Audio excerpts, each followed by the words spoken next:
Bills are off today ahead of their final matchup of the preseason with the Pittsburgh Steelers. Head coach Joe Brady spoke yesterday. Josh will not be playing Thursday. Okay. No, I know. No, I think Josh is on a really good man. I love how he's spending it, how he's playing football right now, and you know he's obviously leader of our football team, and he'll be right there with me. Hopefully, I'll let him call some plays. Maybe on Thursday. He wants it all the time, but Josh is in a really good place. Only some starters expected to play. In case you missed any of Brady's comments, you'll be able to find them on demand at WGR550.com. ESPN's Elena Getzenberg reported yesterday that the Bills, they've selected Alec Anderson to be the starting left guard. Around the NFL, Chris Olave left Tuesday's practice after a hard landing on a deep ball. Colts coach Shane Steichen said Alec Pierce, dealing with that ankle injury, is expected to return to practice this week. Jaguars head coach Liam Cohen said he thinks Brian Thomas is all right after an injury scare in yesterday's practice. Free agent running back Kareem Hunt, he visited with the Lions yesterday. And Jamar Chase, he left yesterday's practice after stumbling on a landing, but didn't receive any further treatment, so some good signs there. That's your Paddock Chevrolet Sports Update. Paddock Chevrolet with you for the extra mile since 1935. I'm Joe Cali for Western New York's Voice of the Fan, WGR.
What's the date on that conversation? What's the Joe Probably Kelly? Midsummer last year is going to be my guess. Just a year ago? Or is it 2 years? Joe Kelly, what's the date on that? Do you have any idea? The date that open was made was 5/5/25, so May 5th. Yeah. Okay, so May of last year we made that, so it's probably a May 25 conversation. I was playing golf 3 or 4 times a week at that And point. then you had a baby. And then I became a father. And now I'm playing 3 to 4 times every month and a half. Which is wonderful. It's Yeah, wonderful. no, it's wonderful. great. It's wonderful to be a dad. I'm enjoying it. Yeah. I do remember, though, as part of that conversation, early parts. you did It's ask going. me, like, when are you the best golfer in your life? And my answer was, when you play the most. Right. And you were cruising. I have learned that in the last 12 months that, it does make a significant impact on your game if you are playing 3 times a week as opposed to playing 3 times a month. Yeah. Yeah. The short game. It's just the short game. The touch. Yeah. Hey, this chip 40 yards away. Last year, I got it. Know exactly what I'm doing. Yesterday, we're playing back of the green. All right, I'm putting still. Yeah. Your standards drop. You're like, hey, at least I'm putting. At least I'm putting. Exactly. It's a good feeling. Last year there was no at least I'm putting. It was, okay, I got to dial in a little shorter on the next one. But, yeah. Yeah, that's right. Last year would have been also the year. You also beat me that day. I did beat you that day. With a 50-yard or 50-foot putt. To beat you by 1. Yeah. Last year was also the year, maybe in the fall, or it was the fall the year before, you had that membership that you played maybe even 4 to 5 times a week because you were getting in every round you could before the winter came. Ironwood Golf Course. It was the fall. It was the only fall golf pass I've ever had that started in September, and that was a great fall. Like, I played my last round that year in the middle of November. Like November, I want to say like November 19th. It was a very mild fall. So, here's to having that again. That'd be nice.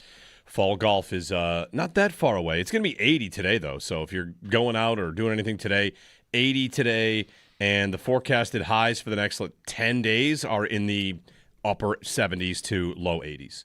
So Yep. still some summer left. Good news for everyone out there. We're going to talk, speaking of golf, with Brian Koziel at 6:30 today because the Tour Championship format will be changing, and I think it sounds like it's about to be one of the cool big events in sports with what they're changing. So we'll talk about that with Brian Koziel at 6:30. We have Sal at 7 for a golf story and also for an update on the Bills. And Joe Marino, hopefully at some point today, I'm kind of sliding him around, trying to find a spot for him. If not today, we'll get to Joe Marino tomorrow of the Locked On Bills podcast. Bills and Steelers play tomorrow, and then the preseason is over, and then off we go. But anyway, A golf story. a Can't golf wait. story. I mean, should It's we great. Should we tell the story early and then later when we reset it, we get Sal's side of it? We could. That's a good. I think that's a good way to do it. Let's do that. Let's do and that. by golf story, this is a what would you have done? Okay, choose your own adventure. Uh-huh. Put yourself in the shoes of someone in my position during this moment. So we're out for a work event. Owen and Brad were on in the afternoon. Chopin Bulldog played. You played. I played. Sal played. We had 8. Nate played. Yep. Guy in corporate from SPAC and Ross DeFranco played. So that's the group, and we are playing foursomes. And it's me and Sal and Ross and SPAC. The guy's name is SPAC. He goes by SPAC. And Sal and SPAC are in the same car together, and we're on the 13th hole. And if you know Sal, if you've hung out with Sal, Sal's a talker. Sal can talk to anybody. Sal is a great person to know. And SPAC is similarly a talker. These guys are best friends as the round goes on. Like, they are just thick as thieves, talking the whole time. Ross and I are in our own cart saying, like, we have to break these two up. I mean, we're slowing down here. But that's fine. That's neither here nor there. That's just part of the context of what did happen. On the 13th hole that day, yesterday, Sal's on the tee box, and he hits his ball. And it's a little bit low, a little bit thin, but it's right. It's a par 3. Par 3, yeah, thank it's you. a par 3. Par 3. He's on the tee box, left-handed shooter. All right, you're standing. You're watching someone else tee off. He hits his golf ball. It's a little low. It's going right towards the flag, though. It's right on line. Looks pretty good. It's got a chance to be on the green. It's right at the hole. And then you see the ball disappear, right? And Sal immediately launches into celebration. Yeah, baby! He thinks he has a hole-in-one. It was a celebration enough that the next hole, I think, was a par 5. Maybe it wasn't. That me, Mike, Chris, and Nate are 250 yards away. Yeah, maybe more. And we all turned around because of the noise that we heard, like the roar from the other side of the course. And we all asked each other, like, could that be an ace? Like, that was ace noise. Yeah. It sounded like it, like if that's not an ace, like I'm like that's a lot for a chip-in birdie. Like, I don't know what else that could have been. Yeah. So it was loud. So it drops. We see the ball disappear. Sal explodes. His playing partner, Speck, they explode. He leaps into the air. Speck leaps into the air to congratulate Sal, and Sal catches him out of the air. Wow. Like it's a dance move in Dirty Dancing. It was really amazing to see this. They're full on out. I'd never seen a hole-in-one before in my life. I didn't know what kind of celebration would come with seeing a hole-in-one. I have no idea what would happen if I ever got one. I don't have one. But here's Sal. I know what Sal's reaction would be because the ball dropped, and they're loud. Like, they're so excited, and I am on the right, and I say, I think that might have gone off the back of the green. Oh, man. While they're celebrating. Did you have to, like, get their attention? Like, did they hear you? Like, I mean, guys. No, it's more of a he's looking for more hugs and celebrations. Right. And you're like... And I have a split-second decision. It's, do I hug and yes? Or do I say, from my vantage point, which, like 10 to 15 yards to the right, like, I think that might have gone over the green. That's a big, Okay. That's a tough scene. Think it went over the green. How sure were you that it went over the green? 90%. That's I was a pretty I was high 90 level. to 98% sure that the reason it looked like it dropped is the entire line of the green line of sight, there's a ridge. Yeah. Like there's a drop off on the back. It was pretty, it's a short hole. It's like 150, 145 yards. So my vision's not what it used to be, but I'm watching this ball, and again, I'm off to the right a little more than they are, so I don't just see the ball drop on the line of the pin. Right. I see the ball drop what looked to be about a foot right of the pin. Right. And disappear. Did you calculate in real time what the decision to say To stop the celebration? to stop the celebration? Because if you are wrong, that is Have I ruined it? you kind of ruined it. But A okay. little, maybe not totally ruined. You haven't ruined it, but I don't know. Would never want to be the guy that was wrong about it. If I was 100% sure, like I'm like, guys, no, that did not go in. Yeah. But if I am like, I don't know, and then I go up there and they're all like, oh wait, really? And now they go up and it is in. Maybe they just fire back up again. Yeah, I think Yes. Yeah. You think it's like a replay review So- and the goal counts? To answer the first part of your question, I did not think about all that in real time because I said it again. He just launched right into it. Right. Like my comparison would be when you're in hockey and you score a goal and you want to sell the goal, like you're celebrating. He wasn't selling anything; it was totally organic. Like Sal thought he had his first hole in one. I think it's his first, and Sal and Spack are just going nuts. And again, I didn't think about it in real time because my first emotion right after I said, I think that's off the back of the green was, this is tough. what am I doing here? Yeah. Who am I? Oh. But what should I have done? but I Thrown think- Sal on my shoulders and paraded around? Right, I don't no. know what to do. I think it's a way worse moment. Honestly, I think it's a worse situation to be. Have all that, have the celebration, join in on the celebration, drive up to the green, walk up to the hole, no ball in the hole. Yeah. That is a way worse nightmare scenario than no, I don't think that went in, driving up, thinking it didn't go in, and getting the it's almost 2 hole-in-ones you get if you do that. Yeah. Where you're like, I thought I did it, and then you get told, no, you didn't, and then you walk back up and you see it in the hole. It's like, oh my gosh, it did happen. And like that's it's a funny story, whereas I think going up to the green, thinking it's in the hole, looking into the hole and going, oh no, Right. is a way like that cart ride up there. Yeah. I felt becomes very nervous on the cart ride up to check. Oh, yeah. Because I thought if this is in, then I'm Joe, your scenario, like have I ruined this moment? And I was not rooting for it to not be in the hole, but I thought maybe I'm wrong. Did they instantly believed you? Like was there Yeah, any? was there I don't. Was pushback? there like? Oh, I that's a don't good know. question. Like I thought I saw it go in. I was not trying to convince anybody. I Right, was right, more, okay, I was yeah, more yeah. of a. mean, this- thought You just wanted to present the doubt. Yes, I think the reason we stopped being able to see the ball is because it went over the ridge. Yeah. Yeah. And then driving up. So 8030550, if you want to throw a quick thought, what would you do? What's the right thing to do if you're with a player who thinks they got a hole in one, Yeah. and you think they didn't? Do you let them think they did for a period of time? Because there's nothing wrong with experiencing some hope and some joy and some frivolity or whatever. Right.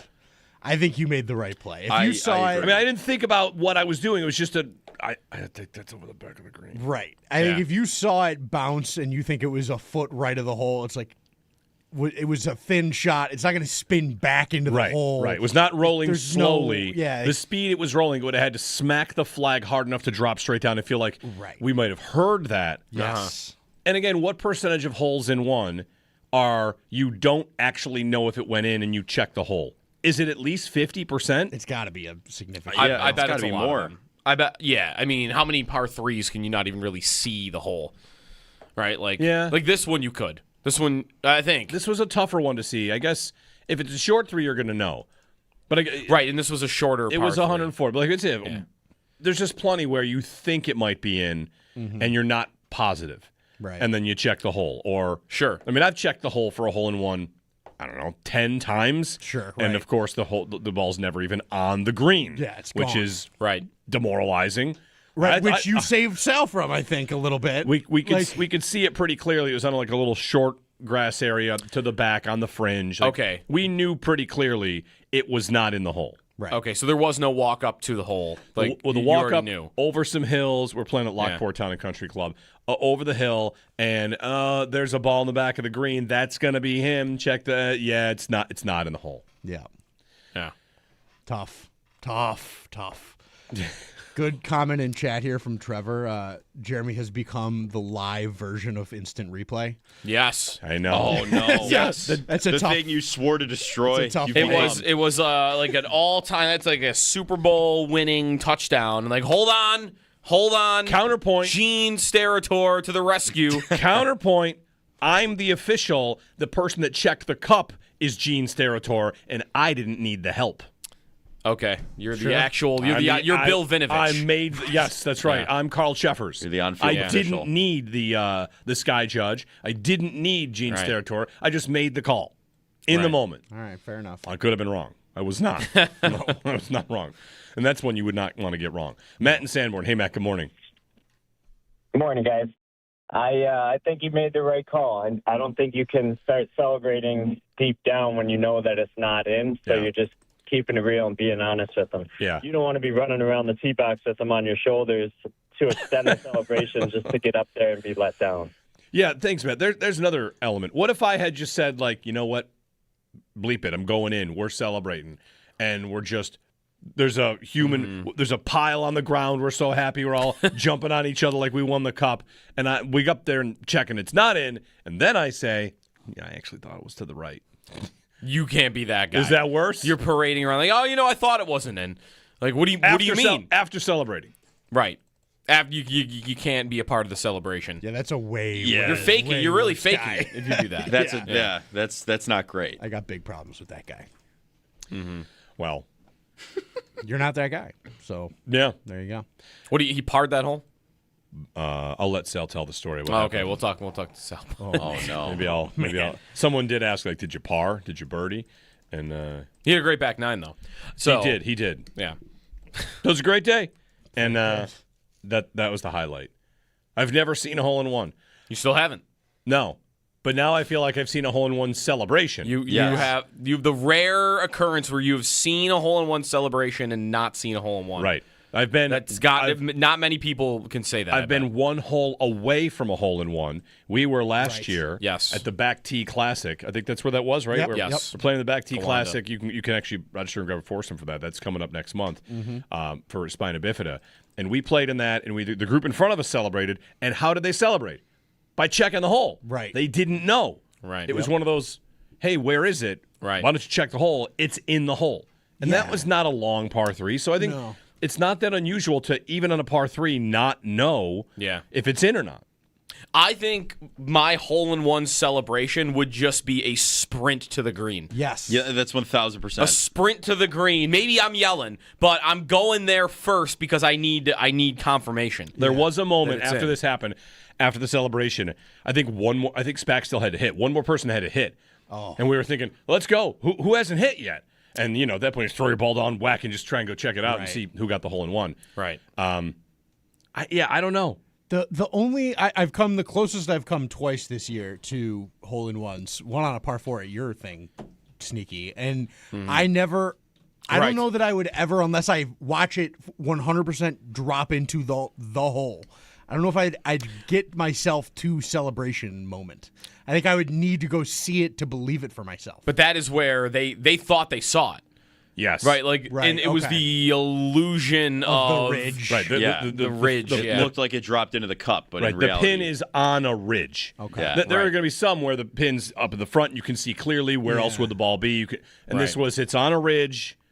So Right. Okay, that makes sense. yeah, but I know what you mean, Owen. I'm the same way. Where if I think I hit a good shot, my reaction is usually to say like, it's probably not that good. Right, like I hit one that hit the stick on a par three this year and dropped straight down, and it was right behind the pin, so you couldn't see it. I hit the stick, and I was like, I dropped my club and I went like this. Oh, Yeah. I didn't. I was like, I gotta go see it, and I drove up, and it was 3 inches behind the hole behind it. I was like, oh well, all right, that sucks. But Tough game. I'm glad I didn't do the whole deal on the tee. If I had but one wish right now on this earth, it's that we had been videotaping the whole thing. Because yeah. everybody should see when when they thought they had it, when Spack leaps into the air to hug Sal and he just catches him off the ground, not catching the hug. I'm telling you, Sal was like, he could have done squats with a guy. He was so That's awesome. Sal can tell his side of the story. If it had been in the hole, would the next shot have come? There was one person left to hit? Yeah. If the ball was in the hole. We would. That's something I've never thought about. So I just had a buddy text me during our segment. He had a hole-in-one recently. No, his friend had a hole-in-one recently. He still had to hit. He did not hit his shot. He just, let's go. They just went, they were celebrating. They go to the green. Huh. And then you just skip the hole and go to the next hole? Or you go back? Can't go back. I don't know. That's a good question. That's such a you can't go back. You can't skip a hole. You mark I don't know down what a you bogey? do. I'll play from your ball. Let's do that. Yeah, right. Yeah, I'll play from your ball. Put me down for a 1. Yeah, I don't know what you can't hit either, right? You can't hit. I don't know. After that, I mean, that's tough. It's a tough situation. I've never been in this situation. I don't know what is common. If someone else in the group knows it's in, does it also depend if there are 3 people left to hit or if there's 1 person left to I hit? think that matters. If there's 1 person left to hit, I don't want to get in the way of, oh, guys, let me go. Now let's all watch me put it 10 yards right on the green. Right. Like, let's take a minute to do that. I don't want to get in the way. It's all about the hole-in-one at that point. 803-0550. Some may have thought I was Debbie Downer territory. Some may have thought oh, wow, he sounds like a lot of fun. I'm not someone here to be, a stickler for rules or anything. It's just I Just wanted the facts. I didn't think it went in. That was it. I wish I thought it did. I would have celebrated. And then the story would have been we all celebrated like he had one and he didn't. But anyway, 803-0550 if you want to chime in on that. Golf. We have some golf stories because we played yesterday. Good time. Mm-hmm.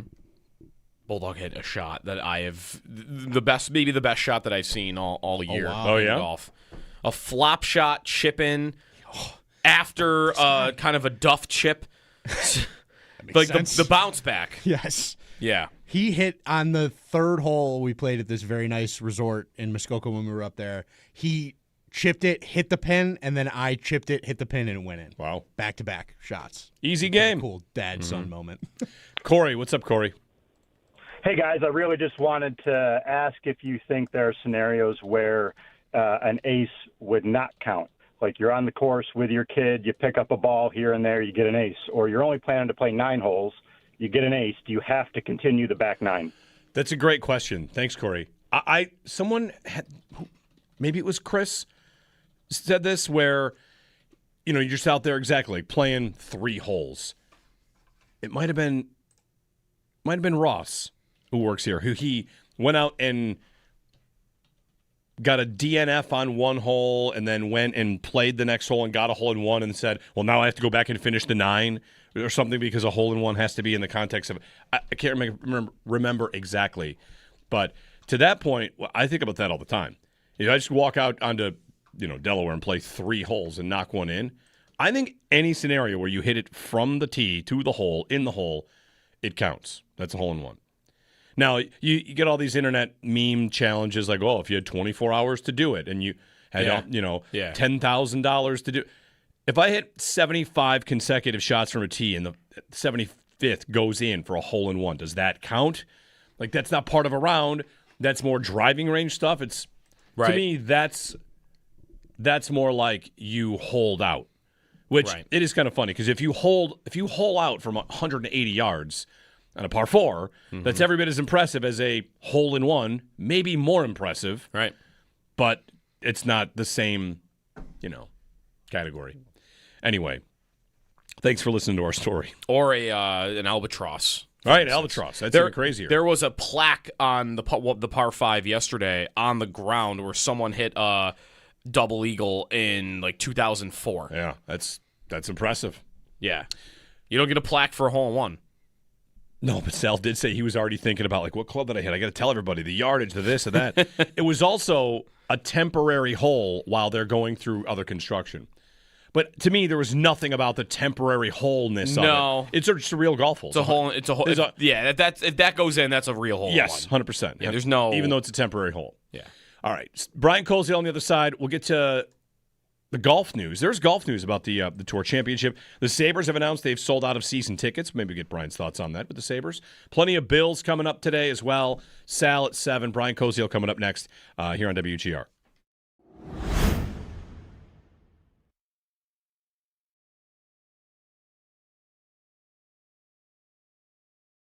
For more comfort.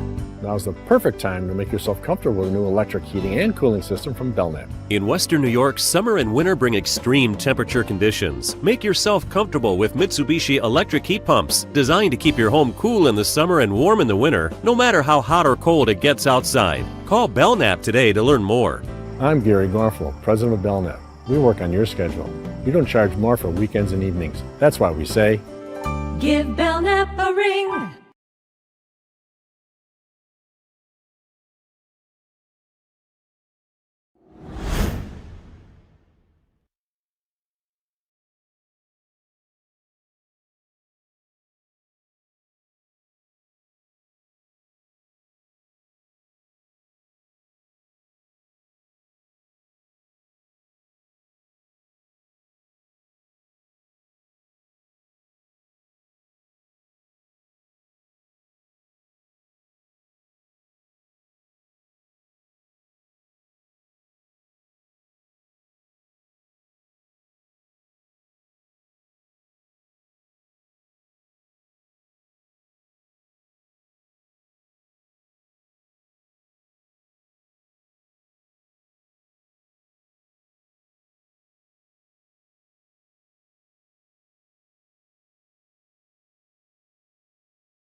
Bills are off today ahead of their final matchup of the preseason against the Pittsburgh Steelers. Head coach Joe Brady, he spoke yesterday. Josh will not be playing Thursday. Okay. No, I know. No, I think Josh is on a really good man. I love how he's spending it, how he's playing football right now, and he's obviously leader of our football team, and he'll be right there with me. Hopefully, I'll let him call some plays. Maybe on Thursday. He wants it all the time, but Josh is in a really good place. Some of the starters will play. In case any of you missed Joe Brady's press conference, you'll be able to find that on demand at WGR550.com. Also, ESPN's Elena Getzenberg reported yesterday that the Bills selected Alec Anderson to be the starting left guard. Around the NFL, Chris Olave left yesterday's practice early after a hard landing on a deep ball. Colts coach Shane Steichen said Alec Pierce, dealing with the ankle injury, is expected to return to practice this week. Jaguars head coach Liam Cohen said he thinks Brian Thomas is all right after an injury scare in yesterday's practice. Free agent running back Kareem Hunt, he visited the Lions yesterday. And Jamar Chase left yesterday's practice after stumbling on a landing, but didn't need to receive any further treatment. The Paddock Chevrolet Sports Headlines. Paddock Chevrolet with you for the extra mile since 1935. I'm Joe Cali for Western New York's Voice of the Fan, WGR.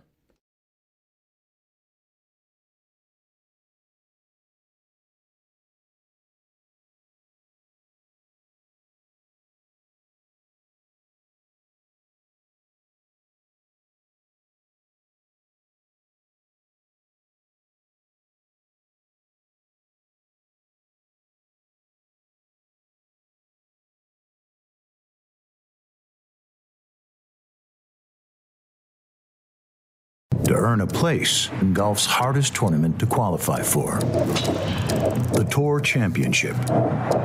Welcome to Match Play. Now the season's top 32 face off. 2 weeks, head-to-head, until one stands alone.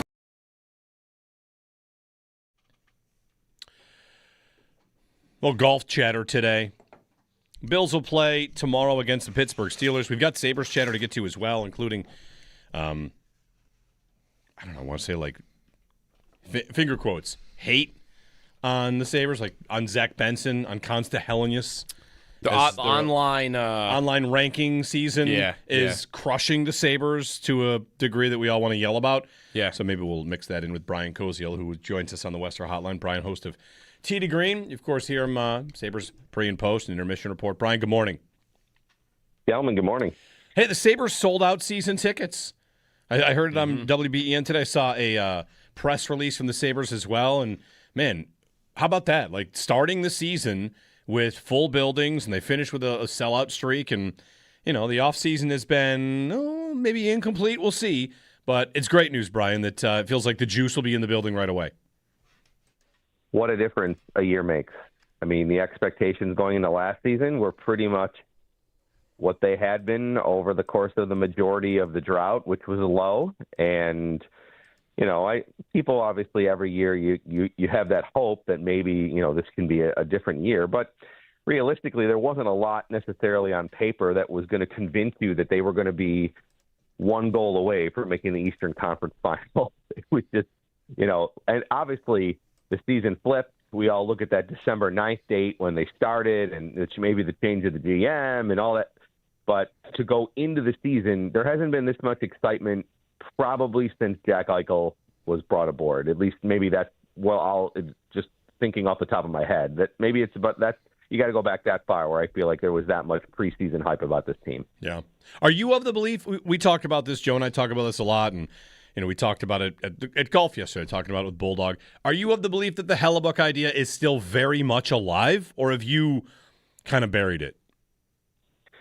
I feel like I've kind of buried it. I kind of still wish maybe that it's going to rekindle itself and get going. I think that it like symbolically represents the fact that this team says we're all in even more so to go even farther than last year. I don't necessarily think that they can't go farther or that they have to be bad in goal if they don't make this move.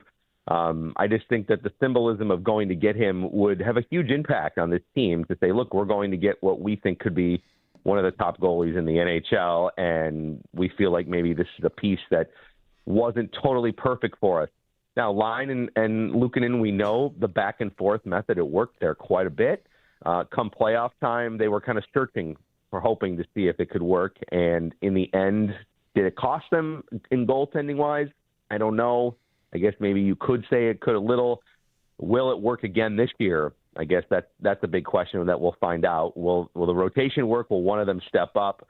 I guess with two guys, maybe the odds are thinking, hey, at least can one of them at least be as good as last year? And if so, then they probably figure we can maybe be right in the mix again.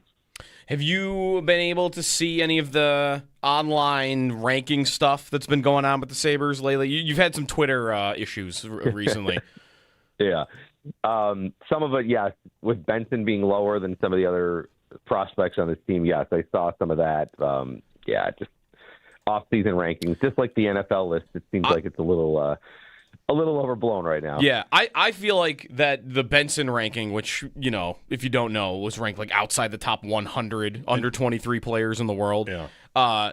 That is going to be Sabre fans' rallying cry, the way that PFF saying that someone at PFF saying that Duck Hodges was better than Josh Allen was. Yeah. And I feel like Brian Benson might be the most beloved player right now on the team. So the fact that he is the target of it is why there was such a strong reaction.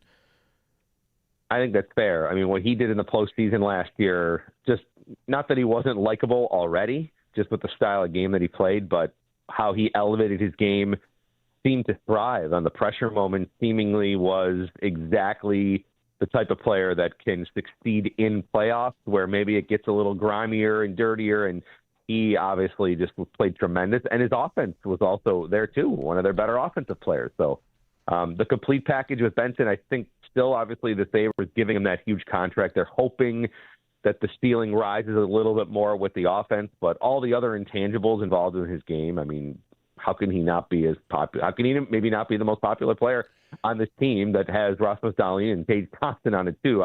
I think, in terms of just popularity and fan excitement, Benson being one isn't surprising. Brian Koziel on the Western Hotline. To the Tour Championship in just 1 minute. We're going to get your thoughts on the new format they've announced. But, Brian, I want to ask you, has regardless of the team might, again, pick up right where they left off, but are you left feeling like the offseason has met the moment? I would say no. I think there's a little bit to be desired.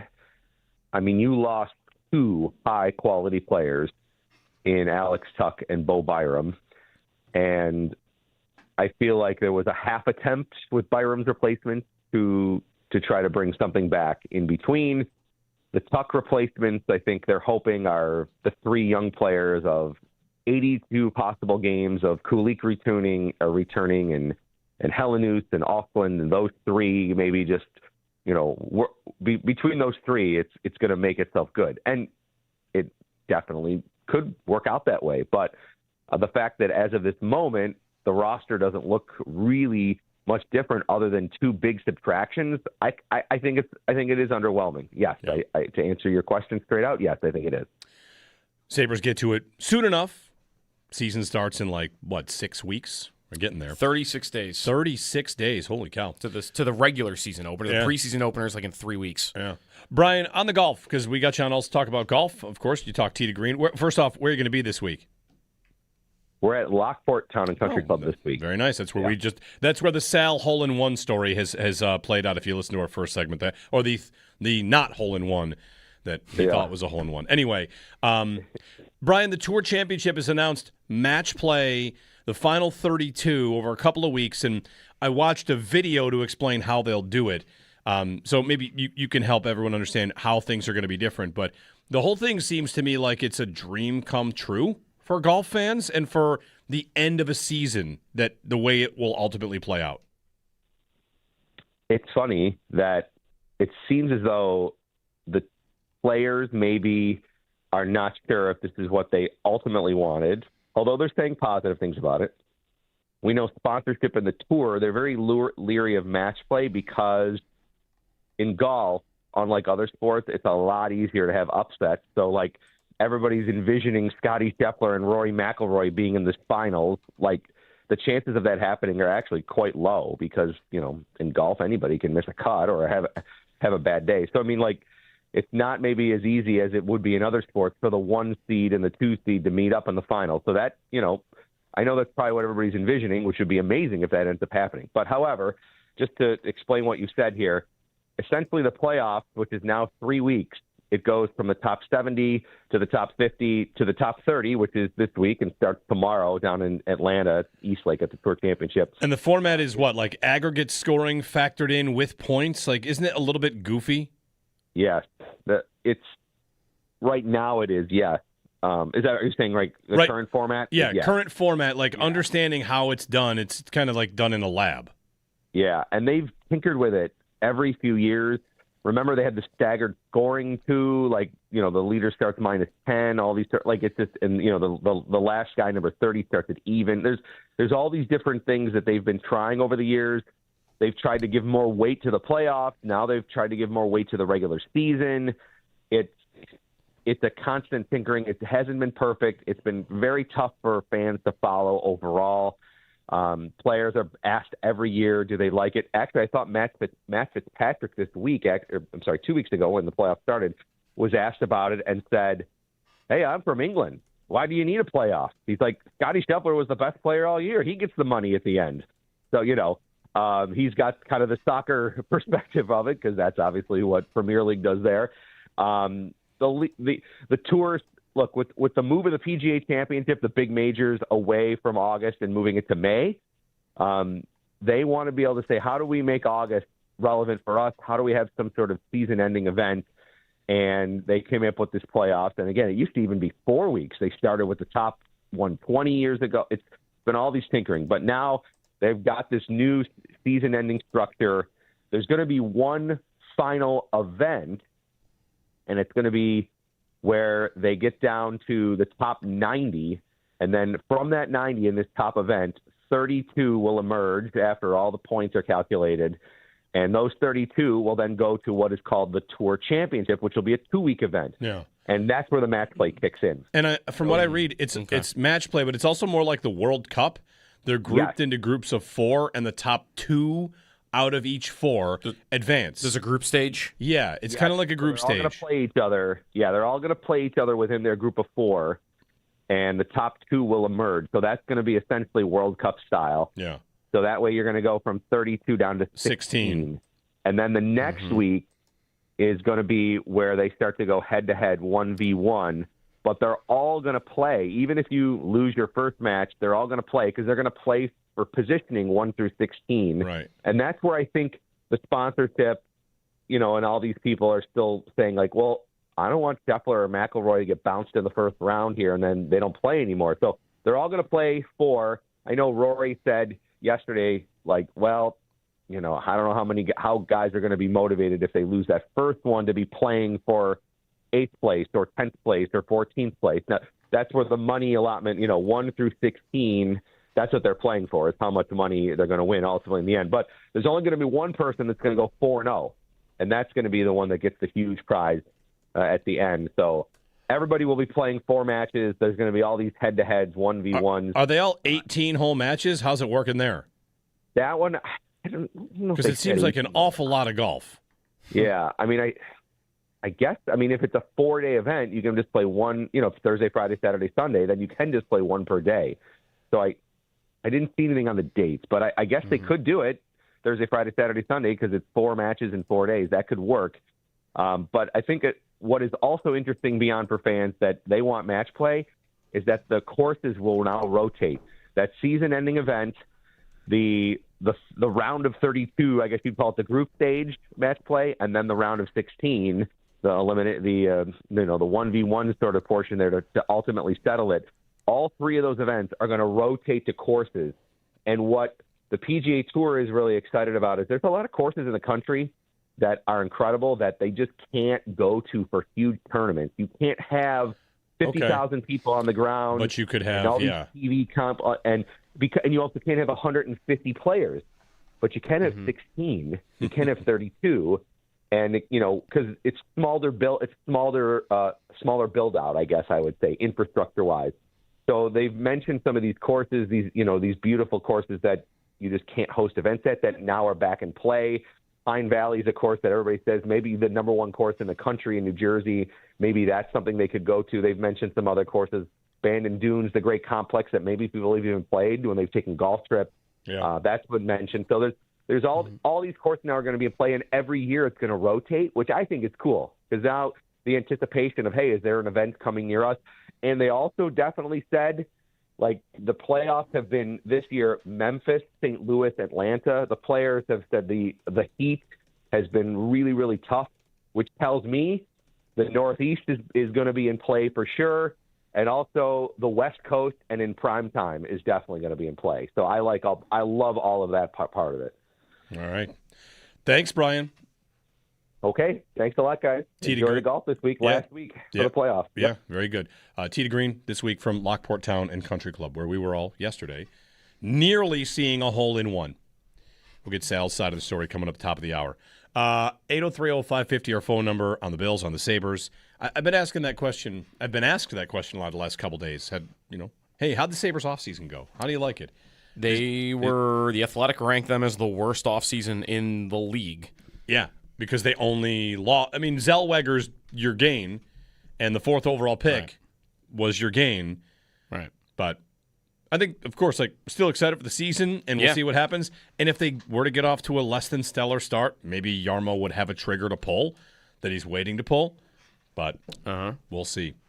It's almost Consta. It's almost Consta season. Calder. Consta season. Consta Calder. Calder for Consta. He's got Calder Colton to deal with, though, also. Colton Calder. Who's Colton? Colton Chaos. He's a rookie? I think he still qualifies as a rookie? He didn't play enough games last year. Colton Chaos is a rookie? All right. Hey. A second rookie season. Okay, if Artemi Panarin can win it, then anybody can. My favorite stat that everybody should know and have in their heads at all times is Matt Murray won 2 Stanley Cups as a rookie.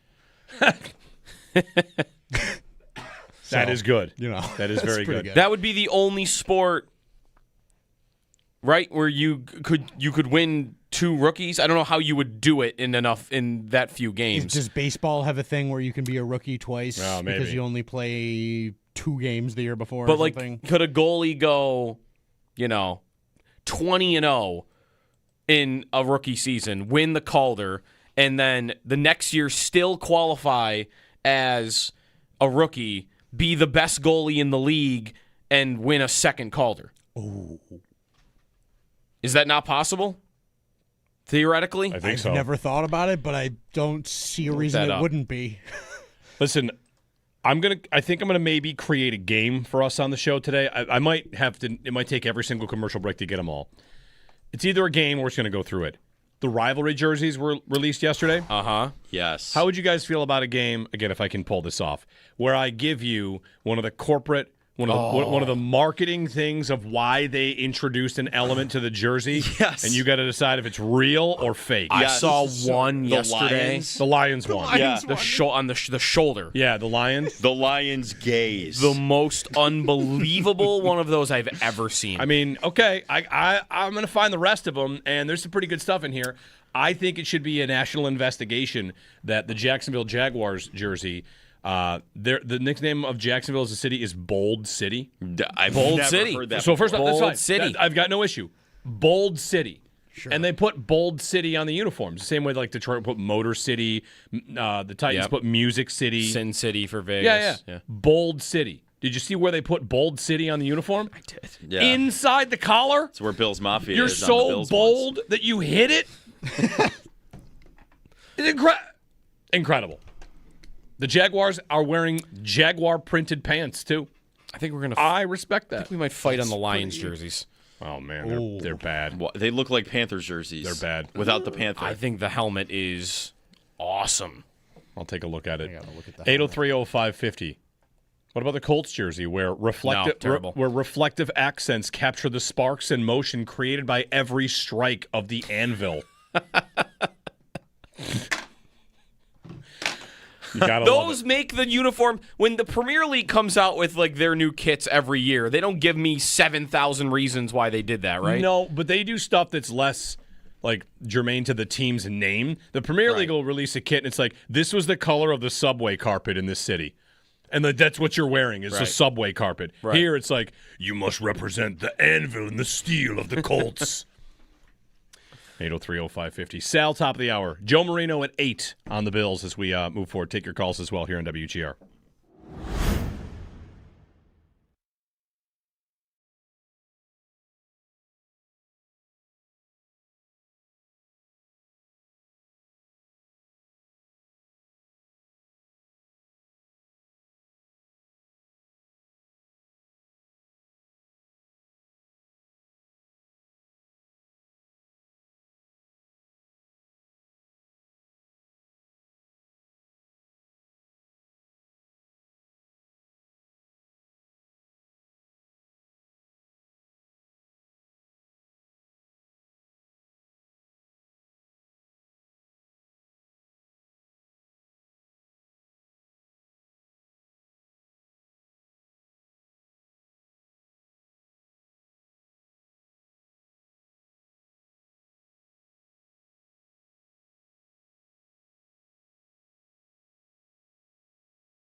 Hey, everybody, it's going to be hot today. You see what Ian Rappaport, I think it was, said about Tua? I did. I'd like to dig into this a little bit more. Tua has been, I think, the first quarterback in NFL history to lose a quarterback competition against himself. It was a one-man QB contest, and he lost. Yeah. To who? Himself. Who's the starter? It's going to be Penix. Penix won the job by not showing how bad he is at practice for 2 months. I just think it's kind of amazing that if I was a Chargers fan, I think I'd be over the moon today, because you're telling me the guy that took over our offense made a guy that literally can't throw. The next team that got him said he can't play in this league. Right. And the offensive coordinator I got had him lead the league in passing. We should retroactively give Mike McDaniel Coach of the Year. Yes, they should go back. Yeah. Sal on the other side, some Bills updates, what happened at practice, all that good stuff. Josh Allen calling some plays in the preseason game, and your phone calls as well here on WGR.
Brian Koziel on the Western Hotline. To the Tour Championship in just 1 minute. We're going to get your thoughts on the new format they've announced. But, Brian, I want to ask you, has regardless of like the team might again pick up right where they left off, but are you left feeling like the offseason has met the moment? I would say no. I think there's a little bit to be desired. I mean, you lost two high-quality players in Alex Tuck and Bo Byram, and I feel like there was a half attempt with Byram's replacement to try to bring something back in between. The Tuck replacements, I think they're hoping, are the three young players of 82 possible games of Kulik returning and Hellenus and Auckland, and those three maybe just, between those three, it's going to make itself good. And it definitely could work out that way. But the fact that as of this moment, the roster doesn't look really much different other than two big subtractions, I think it is underwhelming. Yes, yeah. To answer your question straight out, yes, I think it is.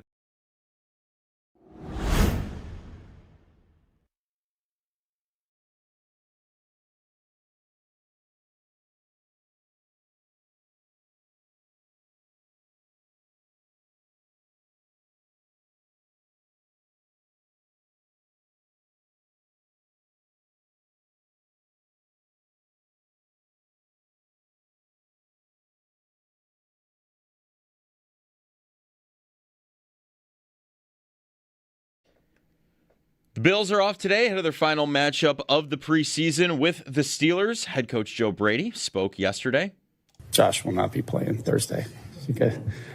No, I know. No, I think Josh is on a really good, man. I love how he's spending it, how he's playing football right now, and he's obviously leader of our football team, and he'll be right there with me. Hopefully, I'll let him call some plays. Maybe on Thursday. He wants it all the time, but. Josh is in a really good place. In case you missed any of his press conference, you'll be able to find that on demand, along with the other player audio as well, at WGR550.com. Yesterday, ESPN's Elena Getzenberg reported that the Bills, they've selected Alec Anderson to be the starting left guard. Around the NFL, Chris Olave left yesterday's practice early after a hard landing on a deep ball. Colts coach Shane Steichen said Alec Pierce, dealing with the ankle injury, is expected to return to practice this week. Jaguars head coach Liam Cohen said he thinks Brian Thomas is all right after an injury scare in practice yesterday. Free agent running back Kareem Hunt visited the Lions on Tuesday. Jamar Chase left yesterday's practice after stumbling on a landing, but he didn't receive any further treatment. That's your Paddock Chevrolet Sports Update. Paddock Chevrolet with you for the extra mile since 1935. I'm Joe Cali for Western New York's Voice of the Fan, WGR.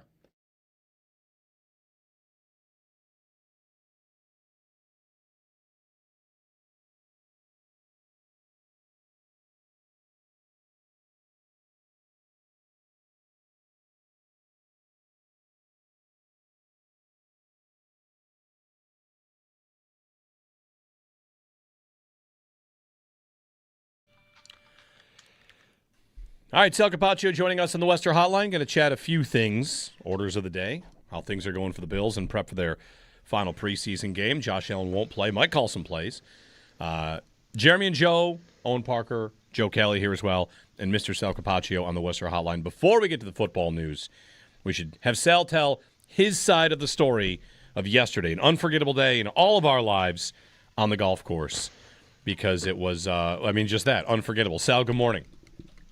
Good morning, guys. How are you? So, again, let's have you take us through your view, your version of the events. I mean, the events aren't really disputed, but just, an oral history, your timeline of what happened yesterday on the par 3 at Lockport Town and Country Club.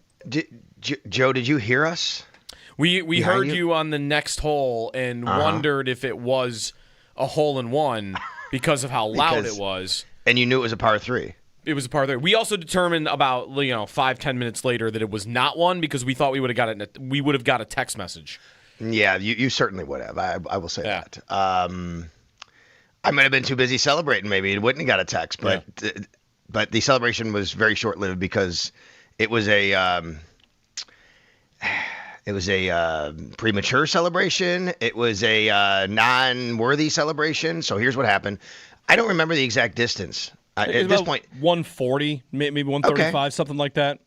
And we were all standing there. It was Jeremy and two people we work with at Odyssey, one of our local, sales manager and one of our, regional, I think Mike's vice president or manager, but a couple of people we work with. And when I stepped up, I hit it and I thought I had it a little thin, but it was straight as an arrow. I'm like, okay, that's a little thin. It's going. And then when it landed, Michael behind me goes, oh, that's a good shot. And it just rolled. And it was rolling pretty hard. And the flag was up, and there was a bit of a ridge. So the flag's kind of up, and you could see where the flag is, the bottom of the flag. But you can't see much after that. And it just disappeared, like, bam. And I went, oh, my God. And he behind me, Mike, said, I think that went in. And I looked at him. He looked at me. I threw off my hat. I had my hands on my head like, what just happened? And sure enough, he jumps into my arms, and I'm hugging him, and we're jumping up and down. Oh, my God. Now, I've had 18 hours to reflect on this, maybe 12 hours, whatever it's been, okay?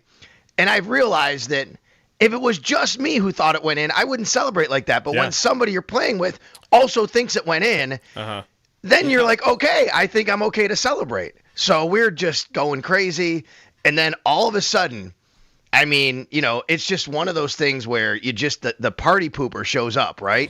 And Jeremy just goes, I think it went over the green. And I'm like, oh, what? No. And I looked, well, I guess it could have, because look at the way that's shaped. But you never know, though. And then Ross, our sales manager, he says, yeah, I don't know if it went in, but we have to go up there and look. I'm not really sure. So you had two guys who thought it went in. Yep. One guy, Jeremy, is like, no, it didn't go in. And one's like, I don't really know. We got to go up there and check. Two guys that thought it went in, and you're all the way into the celebration. Like Joe said, he could hear it hundreds of yards away.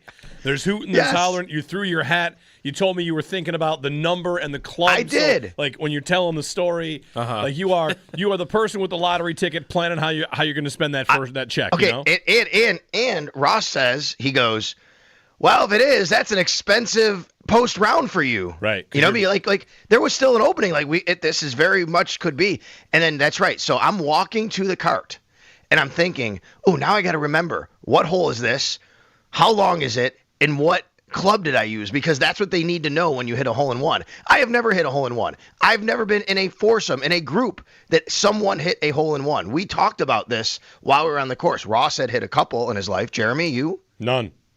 Okay. Mike had never hit one. Like, this was, all right, like, this is the first time, so this is great. So I'm getting all the data going through my head, and then I'm thinking, boy, if that's not in, though, this is going to really suck. And sure enough, we drove up there, and you guys went up first, and the first thing is they walk up to the green, Joe, and there's a ball on the back of the green. They're like, there's a ball there. And then we're like, oh, my God. Somebody looks in the hole. It's not there. And you know what? I didn't feel as bad as I thought I would feel because we had so much fun with it, right? But at the same time, I'm like, oh, my God. And right away, I'm like, this is going on the radio tomorrow. I know this is going on the radio tomorrow. Yeah. So afterwards, we talked about it, and that's when I tweeted out, like, okay, I'm going to take my medicine now. I just want you all to know this is going on the radio tomorrow. Sal, we did have – who was it? Was someone call in and ask, or – I saw you tweet this. Someone asked, like, did you make the putt? Did you what happened after that? But listen, like, we talked about this morning. I said, like, I took no joy in saying I think it went over the back because you know how golf works. Like, you're on the tee box, I'm over by the cart watching from a slightly different angle, and that's where I was like, I would have loved to have been in the celebration and thought it went in, but I was like, I don't know. I think that went over. I think it went off the back. So, and as I said, I think you've got to be really sure if you're Jeremy that it did not go in, because if you say I think it went over the back and then it did go in the hole, he's kind of he's ruined the celebration. Yeah. He's interrupted it. I hate who's this guy? Right? Exactly. I hate being presented as the Debbie Downer because in the moment I was just like saying, "What do I do?" You're being honest. Listen, but it just disappeared like quick, right? Yeah. Oh, yeah. I mean, it looked like it could have, for sure could have, for all of us. Now, listen, for anybody, did you make it? Did you make the par? I mean, I was off the green. Yeah. So I actually chipped onto the green. I two-putted for a bogey, right? Yep. It wasn't like I was 5 feet from the hole. I was off the green. Right. And someone asked me what hole. I think it was like there's one hole that's no longer like that you can't use at Lockport because it's under construction. That's right. So they built an extra kind of par 3 in there. Yeah. They built like an extra par 3, and it was this one, whatever that is, maybe like 13 or something. Now I don't really know I don't really know which one it is, but anyway, Yeah, it was now at least I kind of have a bit of a feel for what my first hole-in-one, if I ever have one, might feel and sound like. But it is totally cool when you have someone with you who sees it. You're having we talked about this afterwards. Who you're playing with matters when that happens. Yeah. Now I wonder, like, is this like, your team scores a touchdown, you go crazy, and it's called back on a flag. And if they score a touchdown in the next play, are you, hold on a minute, I don't want to, like, when you do get one eventually, Sal, will you be a little bit, hold on, I want to make sure. So, anyway, you played great down the stretch, so you know. I appreciate it. I had a really good. Speaking of the final hole there was a par 3, and I double bogeyed, and I still shot a 39 on the back, which is pretty amazing. I mean, I was 2 over going into that final hole in the back, so I didn't let it affect my game down the stretch. I guess. In fact, that's the next after that hole is when maybe I was just mad and dialed in. I don't really know. I don't really know, but that's golf. That's what happens. Sal Capaccio. All right, Sal. So on the Bills, practice yesterday.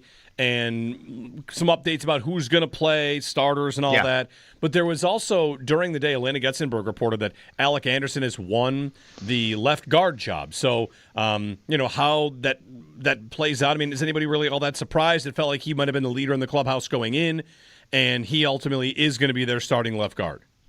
Yeah, there was a hot minute through camp where I thought maybe it would waver the other way, but you guys know that I've always believed it was Alec Anderson's, job to lose, so to speak. To me, he was always, they gave him the contract this year. He was a restricted free agent, but he didn't even get to the restricted free agency part. They basically said, we want you back. Excuse me. They signed him to about a deal, maybe a little bit more guaranteed than he would have got. So that was an indication that they want him there. They want him to compete for that job. Joe Brady said right away, he's going to compete for it, but, we really love him. And I know that he's been in the organization for a few years. That said, they go out and get Austin Corbett. And you're like, okay, well, here's some competition. It's a veteran. He's got to hold him off. And I thought he did in large part. There was maybe about a few days or so at camp, and I'm like, is this going the other way? Corbett's getting a little bit more run. And but then once we got to last week and we really saw Alec Anderson out there a little bit more with the ones, getting more of the starters time. And then at practice, it was really trending that way. And the Bills apparently have made their decision, according to Elena, that is going to be Alec Anderson. Now, I wonder what this means for Austin Corbett. This does not guarantee him a spot on the roster. Now, we could say, oh, no, he's going to be on. That's fine. I mean, I'm not saying he's not going to make it. What I'm saying is, though, the Bills have some interesting decisions to make on their offensive line, and they have some younger guys too. They may decide if Austin Corbett doesn't win the job, then, he's a veteran, give him a chance to go somewhere else, because we have young guys we like that we can just put out there that are a little cheaper anyway. You're talking about Chase Lunt.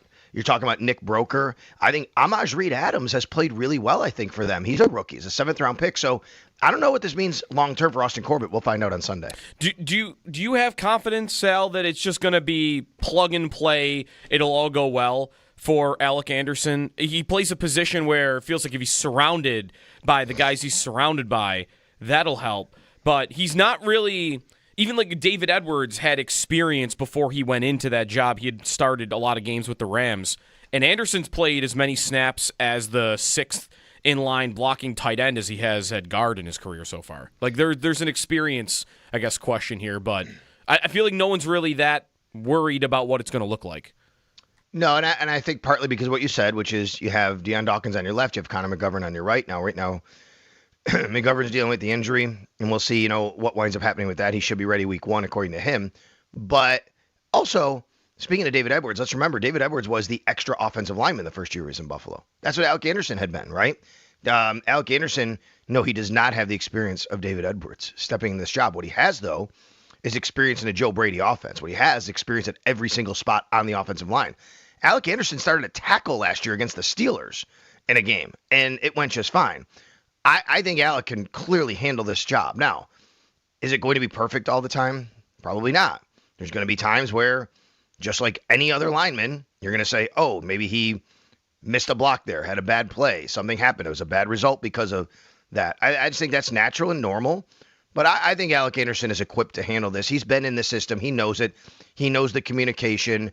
And the good thing about him, again, is he has knowledge of what everybody on the line does because he's played everywhere on the line.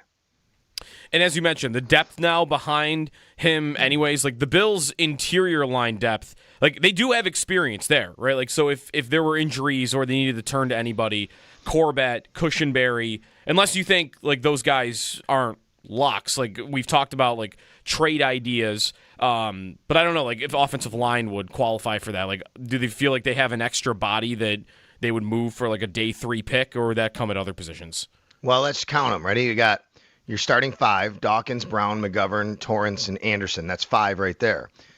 The Bills can keep 9. I think they typically keep 8 on the active roster because once you keep 8, that triggers that you can keep, you can play with the roster, the game day roster. Anyway, it's usually 8 that they keep.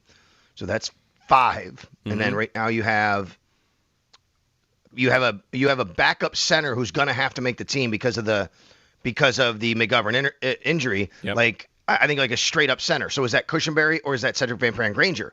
And right now, Van Pran Granger's been hurt. So that could be Cushenberry. Maybe Van Pran, maybe he goes on IR or something like that. But one of those guys. I don't think both of them are making it at this point. You could, though, because of the injury. Okay, that's 6. And then you're going to have Tylon Grable, Austin Corbett, Nick Broker, Amaj Reed Adams, all fighting for a spot, and Chase Lunt, all those guys. And then Jude Bowery's interesting because he's got the boot on. Is he going to be able to practice? Jude Bowery could be an IR candidate. And then suddenly now you're looking at one of those other guys sneaking on. So, yes, you do have probably too many names. You don't have to, I don't know if you can make a deal. You might just, be able to get one of these guys in the practice squad or whatever like that and just have your options and flexibility. Sal Capaccio joining us on the Western Hotline. Bills and Steelers in the preseason. So, Sal, what's the story on Josh Allen calling plays?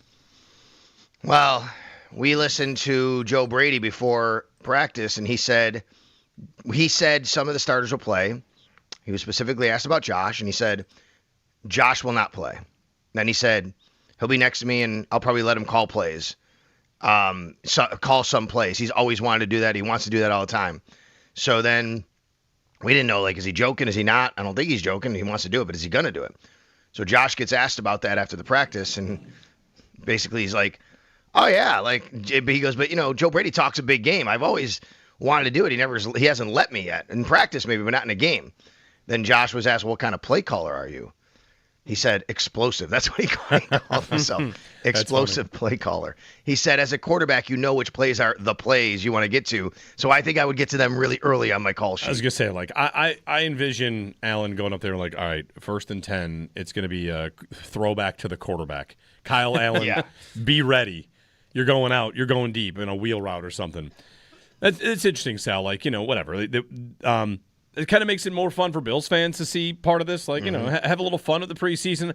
I think that we've got to a point where these teams know that you're looking for the depth players. You got a couple more things to do, and the bottom part of the roster, these guys, they want to play. The top part of the roster by now, they want to get to the regular season healthy. So the preseason's got to settled into this.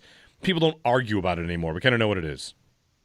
Yeah, for sure. I think every year's a little different how you look at the roster and shape this. But for the Bills for the last few years, we kind of know there's only a few spots up for grabs, right? If you guys right now, every person listening, I give them a 91-man roster. I think it's 90 or 91 right now. They could come up with, I think, pretty close to a 53. Who the 53 are generally, right? It's those last few spots, and it's what are they looking for? And that's what the last preseason game is for, Jeremy, to your point, which is it's mostly a lot of the guys going out, just trying to do what they can to put tape out there. I've asked a lot of the players about that this week. Look, what do you tell a young guy, who's in this spot, who is worried about Sunday? And the general consensus always is from the guys who are, they're playing, they're on the team, is there are 31 other teams that you're playing for on Sunday. Thursday night. There's 31 other teams. You go out there and you have fun and you play and you put your best foot forward. You can't worry about that other stuff. You want to, of course you want to be here. It'd be great to make the team. But if not, there's another team out there that might really want you. And I think that's what the cool part is about Thursday night is, Kyle Allen, Shane Buechele. I think they're both pretty safe to be, on the Bills roster in some capacity. Kyle will probably be the backup, Shane Buechele in the practice squad. Although Joe Brady has said that there hasn't been a decision. But the point is, both those guys are going out there and trying to show the league what they can do. Those receivers are showing the league what they can do. They're not just showing Bills fans and the Bills what they can do. How about Skylar Bell coming back to practice, Sal? And like, if he's playing Thursday, first action, I've wondered about like whether he'll get a game day jersey. It's kind of been, an interruption his offseason the last couple of weeks because there was a lot of excitement about him, and obviously that faded away when he wasn't on the field. All right, let me ask you, Joe. If he doesn't get a game day jersey, are you rolling with 4? Because then you got to keep 6. You understand my point? Like the only way he doesn't get a game day jersey is if there's somebody to replace him. You're not only having 4 receivers, right? Well, I'm thinking you would have a 5th that's doing something special teams related. So a 6th. That could be a returner. Yeah, 6 on the 53, but 5 Correct. that would be active on game days, I guess is Right. what I'm thinking. Right. So that's the only way. And I know I understand. Like that's the challenge here, right? Which is, can you get yourself to a 6th receiver? Who is the 6th? It would have to be like a McCole Hardman, who, by the way, wasn't at practice yesterday.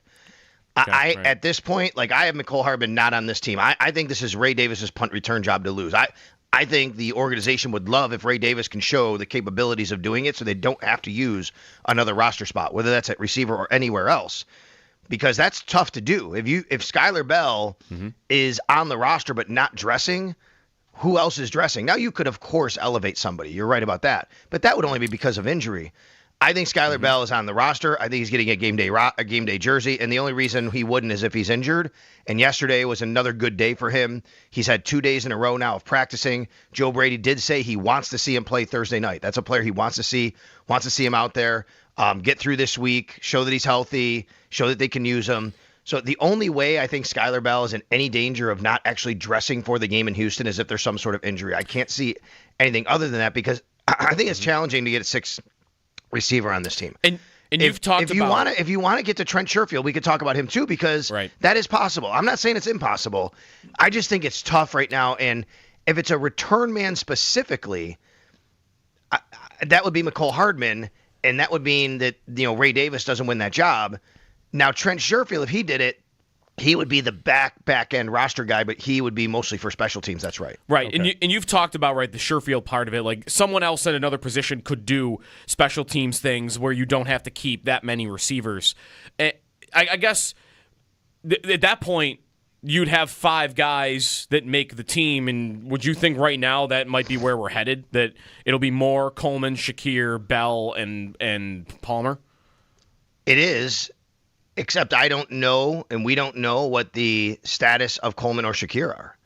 And Coleman, neither are still practicing. Speaking of, you guys saying who did or didn't practice yesterday, they have still not practiced in quite a while. I mean, the list of guys who haven't practiced and didn't yesterday, it grew. And 3 receivers, Keon Coleman, Khalil Shakir, and McCole Hardman. We're talking about all of them for different reasons here. Now, let's just say everybody's healthy. I think, Joe, I would predict right now 5 receivers make the team. But I'll still leave that door open for more. I think more. I'm going to leave the door open more for Sherfield right now than Hardman. And the only reason I say that is I think it's trending towards Ray Davis winning the punt return job. Shakir, by the way, I don't know when we're going to be concerned about his status. I mean, because we don't really know a lot of details yet, obviously, about these injuries. If Shakir's availability, though, Sal, is in question, who is replacing his role in the offense to you? Probably Skylar Bell. I mean, if you're talking position-wise, are you talking volume? What both. Do you mean? Where you line up? What he brings to the offense as a short yardage receiver and really the guy that is often playing in the slot, reliable when it's 3rd and short. I mean, I feel like he has a skill set that is valuable, has been valuable to this offense. And I would say this is an area where I feel like Coleman has more to give. He's been a good yak receiver, and people have wondered if he could play in the slot, but he's also injured too. So I don't know. I guess more a question about the value he brings to the offense more than just the position part of it. You know what? I think Joshua Palmer would be your de facto number 2, if you want to put it that way. Right. He's had a really good camp. And, he had a bit of a scare the other day in the field house in the practice. Went off. He had gotten hit on a deep ball. Max Harrison interfered with him. He went down. He hurt his wrist or something. He landed, went off to the side, and then he was getting looked at by athletic trainers. Came right back out. Josh hit him with a bullet for a touchdown pass, short yardage, that's right there. I've seen him work all areas of the field, and he's looked good. So I think to answer that question, who would be like the de facto number 2 behind Moore? I think Joshua Palmer would be that guy at this point. If Khalil Shakir weren't able to go, Skylar Bell might be the guy you want to like put in the slot, so to speak. If Keon Coleman, whatever his status is, because Coleman is another discussion here. But you're probably looking at Joshua Palmer kind of elevating to be more of a guy that you would look at for targets. Sal Capaccio on the Bills. They'll play the Steelers tomorrow. Thank you, Sal. You got it, guys. Thanks. Closing out the preseason tomorrow. Night game against the Steelers. I heard the weather report is going to be maybe a little bit of rain early and should be nice as the evening goes on. What, rain with the Bills in training camp and in the preseason? If the Bills show up, it's going to rain. Yeah. I have been able to put together all the teams that released rivalry uniforms and all the things that they've said about these uniforms. As and to why they did every little the very thing. small details. And I am, in some cases, now fans, like what the Vikings did. The Vikings might have the coolest small details. And then, of course, there are the things that are hilarious that you say, like what the Lions have done. Some good, some bad. Yeah. How do they draw inspiration for these jerseys? Houston, I think, is a win. The Titans are a win. The Jags are interesting. There's things that are so subtle you can't see them. I like my favorite part of the Lions uniforms, I think, is the carbon fiber. Yes. On the numbers and on different patches around the jersey. Like that might also be on the shoulder stripe. Yes, the carbon fiber that's written up as such. It looks like this. Hold on, let me pull up the carbon fiber. Within the decals, texture symbolizes elite performance and connects to Detroit's car and racing culture. Which is okay. Yeah, that's good. The bad part, the Lions. Honolulu blue meets black to mimic the intense gaze of a lion as it locks onto its prey with an unwavering focus, adding a fierce edge. Delete them just for that. That's the shoulder. The shoulder. The shoulder is a lion locking onto its prey with unwavering focus. The shoulder. I will say I like the Lions uniforms, but I definitely see the biggest critique of them is like you'll do this a lot. Like when like someone comes out with a new jersey, like, oh, you look like this. Yeah. Like there's never been one of those that I think looks more like someone else than those Lions uniforms with the away Carolina Panthers jerseys. Yeah, they look the same. Yeah.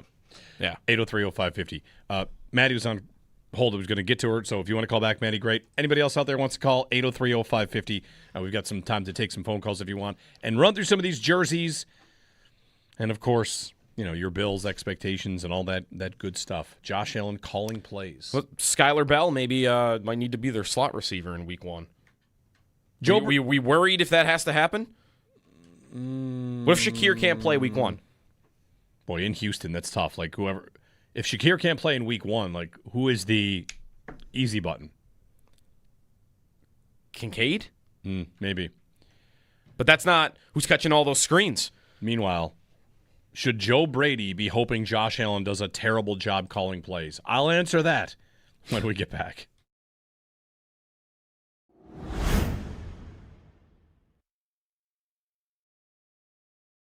Sal's on the tee box, and he hits his ball. And it's a little bit low, a little bit thin, but it's right. To par 3. Par 3, yeah, thank you. It's par 3. Par 3. He's on the tee box, left-handed shooter. All right, you're standing. You're watching someone else tee off. He hits his golf ball. It's a little low. It's going right towards the flag, though. It's right on line. Looks pretty good. It's got a chance to be on the green. It's right at the hole. And then you see the ball disappear, right?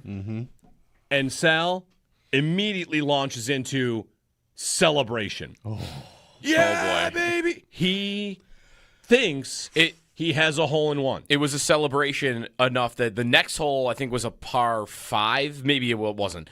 That me, Mike, Chris, and Nate are 250 yards away. Yeah, maybe more. And we all turned around because of the noise that we heard, like the roar from the other side of the course. And we all asked each other, like, could that be an ace? Like, that was ace noise. Yeah. It sounded like it, like if that's not an ace, like I'm like that's a lot for a chip in birdie. Like I don't know what else that could have been. Yeah. So it was loud. So it drops. We see the ball disappear. Sal explodes. His playing partner, Speck, they explode. He leaps into the air. Speck leaps into the air to congratulate Sal, and Sal catches him out of the air. Wow. Like it's a dance move in Dirty Dancing. It was really amazing to see this. They're full on out. I'd never seen a hole-in-one before in my life. I didn't know what kind of celebration would come with seeing a hole-in-one. I have no idea what would happen if I ever got one. I don't have one. But here's Sal. I know what Sal's reaction would be because the ball dropped, and they're loud. Like they're so excited, and I am on the right, and I say, I think that might have gone off the back of the green. Oh, man. While they're celebrating. Did you have to, get their attention? Like, did they hear you? Like, I mean, guys. No, it's more of he's looking for more hugs and celebrations. Right. And you're like. And I have a split-second decision. It's, do I hug and yes? Or do I say, from my vantage point, which, like 10 to 15 yards to the right, I think that might have gone over the green. That's a big, Okay. That's a tough scene. Think it went over the green. How sure were you that it went over the green? 90%.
Bills are off today ahead of their final matchup of the preseason with the Steelers. Head coach Joe Brady spoke yesterday.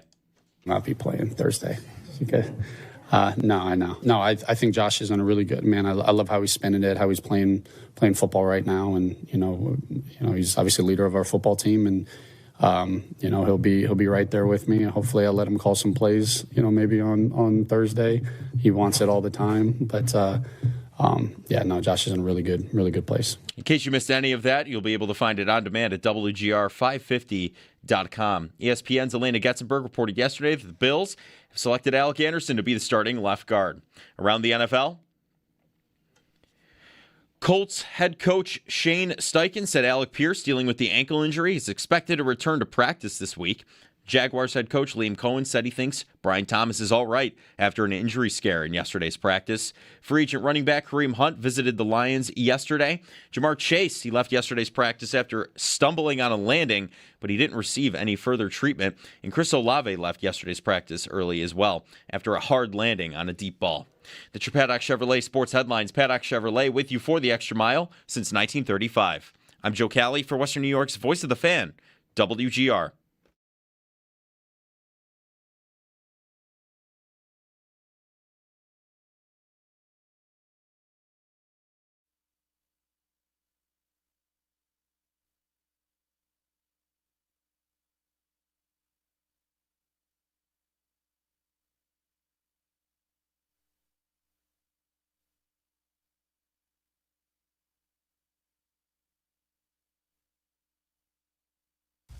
Hello? Marty, this is Andrew Goodrich. How are you? Good, how are you? I'm doing very well. I just wanted to give you an update on how everything's going today. Okay.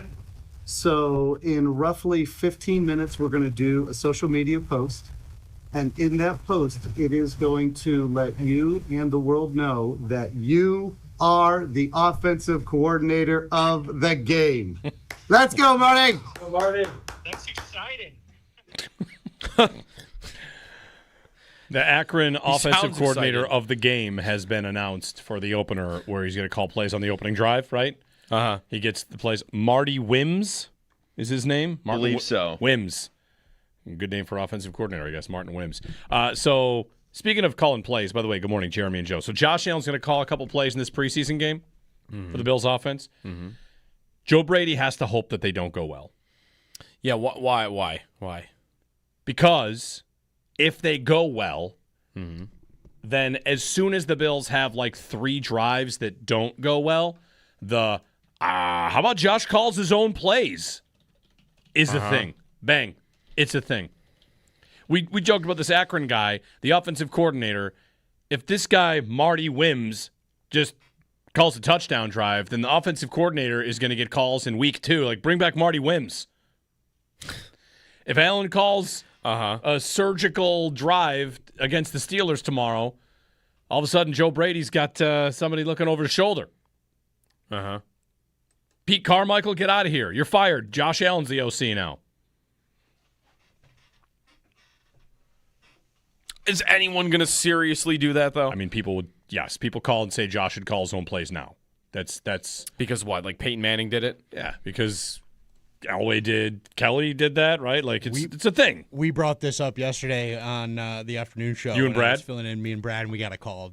Give me the J gun. I need the J gun. The J gun was all over Twitter yesterday. J gun was a big topic. Yes. So, I think people are into it. That is always out there that there will always be a desire out there, at least somewhat of a desire out there for the Bills to always run the K-gun. Mm-hmm. No matter who the quarterback is, but maybe you would even say especially with this quarterback. I mean, what would happen if they did that? It'd be the total opposite of what they've done in recent years, right? Well, people are of the belief they are going to open things up more than they have been. True. But I do think that's because you can't imagine it going the other way. They've been pretty run heavy. If they leaned further into the run and had less Josh Allen in their offense, people would riot. Right. I think. Then again, if they just, get to the playoffs and see what happens there. 803-0550. In the NHL, the Atlanta expansion is on its way. Yes. So there's a suburb of Atlanta, Alpharetta. They voted to approve a plan to redevelop a mall in a move that is contingent upon its owners landing an NHL franchise.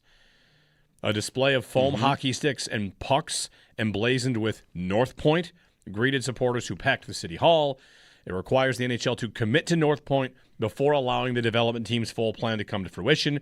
So basically, the moment the NHL agrees and says, we want to go back to Atlanta, then they can start to redevelop this spot. Right. So that's the plan. And I think they will go to Atlanta.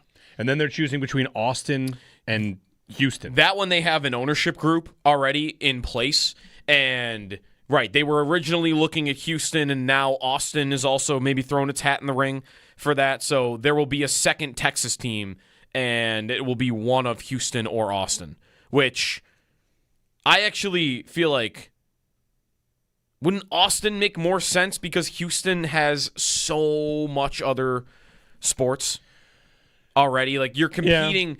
Yeah. I guess Austin would be like Vegas-esque, where like I'm first to the market. At least with pro sports. Yeah. I'm first to the market. Let me grab everybody's attention and make this more of a hockey market before, baseball might show up down the road or something. Isn't Austin most closely like Columbus?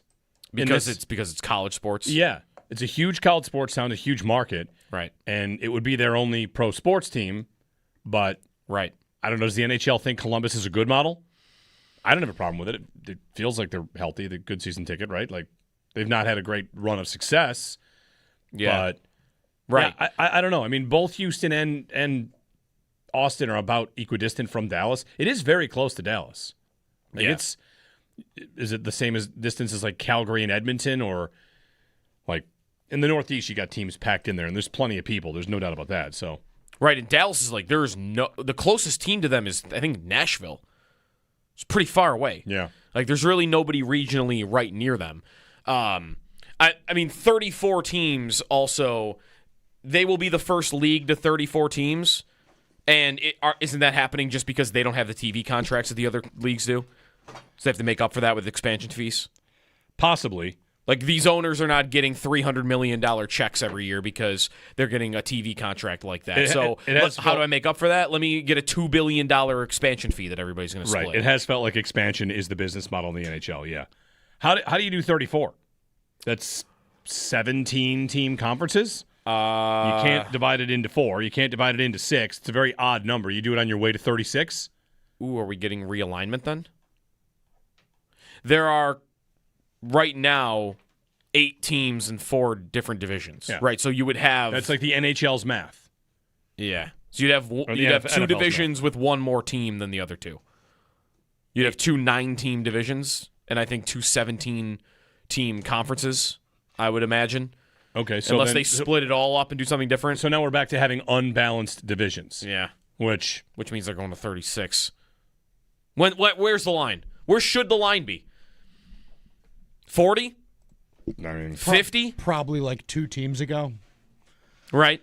Probably like 30 should be the line. But where's their line? Their line is 50. Well, I would say they'll take as many teams as they could possibly get. The thing about it is, though, if you're expanding the number of teams again, the NHL is probably overdue to expand the playoffs. Of course. When they announced this, are they going to add 2 more playoff teams? Probably not. Because it used to be, 16 out of 21 made it? Now it's 16 out of 32, and it's going to be 16 out of 34? Yeah. They're going to add that's about what football is. Yeah, percentage-wise. But the NBA goes to play-in games. I just feel like the NHL, you want to generate revenue, you're going to do it with an expansion fee, and then also, hey, how about adding a play-in round, best of 3, 1 per conference, or something like that. And if you add 2 more playoff teams, that's 2 more, playoff gate. It's a gate-driven league. Yeah. Like, they don't make money on TV, like you said, Sneaky. Mm-hmm. So it would benefit them greatly to, add 7 games or, whatever, at least 4 games each for 2 playoff teams to just drive more revenue that way. But that's going to be the guy that takes over for Bettman is going to do all that, is going to fix the playoffs and maybe 3-2-1 points. Like, whoever comes in and takes you wonder if there will be job, drastic changes. I think that guy will do a lot of stuff. Because Bettman is a dinosaur and is very stubborn, and he's been, generally good for the league. As much as we all like to hate him, he's made it a healthier league than they were when he got in. But he's very stubborn and old-fashioned, and I think that the next step for them, and they know this, is getting a guy in there that's willing to, budge on 16 teams or 3-2-1 points or whatever. There's stuff that needs to be modernized that has not yet. And he's going to want to go back to Atlanta and Arizona before he's done. Bettman, probably. Yes, he's going to want to go back to Arizona for Listen, sure. Just get to 40, and you can do my our expansion relegation idea. NHL silver. Gold and NHL Silver. I like it. Do I have to, again, tell you that will never happen. Of course it will it never won't. happen. Yeah. But it should happen. I'm never going to do it. Everyone's in the NHL. Everyone can make the Stanley Cup playoffs. I mean, you get relegation and promotion. It is as likely as humans developing the ability to fly with their arms. Well, what are they going to do if they get to 50 teams? What if they get to 55 teams in 25 years? Then you do it like college football, and you have these big conferences, and you have a Power 5. I mean, you're more likely to go to that kind of format with there are 100 teams than you are relegation. It's not like real relegation, though. It's like half relegation. Whoever went down would feel like it's real relegation. Yeah. But you can still make the Stanley Cup. You could win the Cup if you're NHL Silver. Your top 4 get into the playoffs. No. You can win the Cup. You're playing in NHL You're talking arenas. of this NHL Silver like everybody knows what it is. I know. That's also a good point. I was like, You have the top 20 and I the didn't bottom know that about the NHL Silver. If you'll see my detailed plan here. Yes, from 6 years ago. Some manifesto somewhere. Yeah. There also will be 2 more expansion drafts then. Yep. Okay. Which means the Sabres will lose 2 players. Good news. They're going to also add several more by then. They will lose the Olin Zellweger project or experiment here is going to be a 3-year project because they will lose him in 2029 if he's a good player. I can't even think about what I'm going to eat for lunch. Never mind. Just saying. Like losing Olin Zellweger to a 2028 expansion draft. Yeah, they'll lose their 4th defenseman in 3 years. It's going to hurt so bad when Morozov is, taken by the whatever team's next. No, they'll lose him, and they'll lose like a Norris, or they'll lose him. I mean, McLeod won't be Quinn, something like that. Quinn, maybe, yeah. I mean, my brain. Why are we doing this? They will. No, they'll lose 2. They'll lose 2 guys. Why don't you show me a mock draft from 2030 while you're at it? All right. Joe Marino at the top of the hour on the Pills and some position battles. Alec Anderson wins the left guard spot, a couple other decisions. And also want to get him on Davis Igbenogson, Max Hairston. I saw yesterday Chris Trapasso wrote about Hairston, whether or not people should be worried at all, how things are going for him, how he fits, how the defensive backfield might kind of play out. But Igbenogson been turning heads, and I know Joe's been a big fan of how he's played in the preseason. So we'll get some Bills Matters top of the hour here on WGR.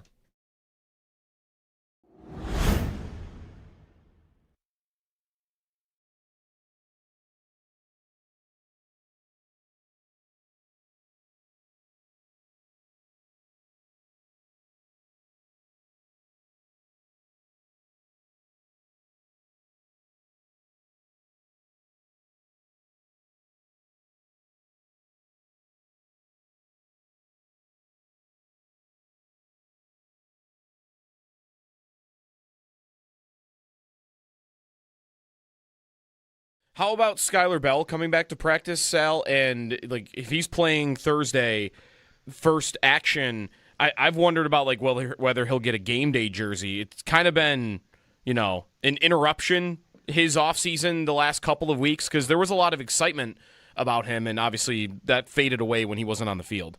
All right, let me ask you, Joe. If he doesn't get a game day jersey, are you rolling with 4? Because then you got to keep 6. You understand my point? Like the only way he doesn't get a game day jersey is if there's somebody to replace him. You're not only having 4 receivers, right? Well, I'm thinking you would have a 5th that's doing something special teams related. So a 6th. That could be a returner. Yeah, 6 on the 53, but 5 Correct. that would be active on game days, I guess, Right. is what I'm thinking. Right. So that's the only way. And I understand. Like that's the challenge here, right? Which is, can you get yourself to a 6th receiver? Who is the 6th? It would have to be like a McCole Hardman, who, by the way, wasn't at practice yesterday. At this point, like I have McCole Hardman not on this team. I think this is Ray Davis's punt return job to lose. I think the organization would love if Ray Davis can show the capabilities of doing it so they don't have to use another roster spot, whether that's at receiver or anywhere else, because that's tough to do. If Skylar Bell is on the roster but not dressing, who else is dressing? Now, you could, of course, elevate somebody. You're right about that. But that would only be because of injury. I think Skylar Bell is on the roster. I think he's getting a game day jersey, and the only reason he wouldn't is if he's injured. And yesterday was another good day for him. He's had 2 days in a row now of practicing. Joe Brady did say he wants to see him play Thursday night. That's a player he wants to see him out there, get through this week, show that he's healthy, show that they can use him. So the only way I think Skylar Bell is in any danger of not actually dressing for the game in Houston is if there's some sort of injury. I can't see anything other than that because I think it's challenging to get a 6th receiver on this team.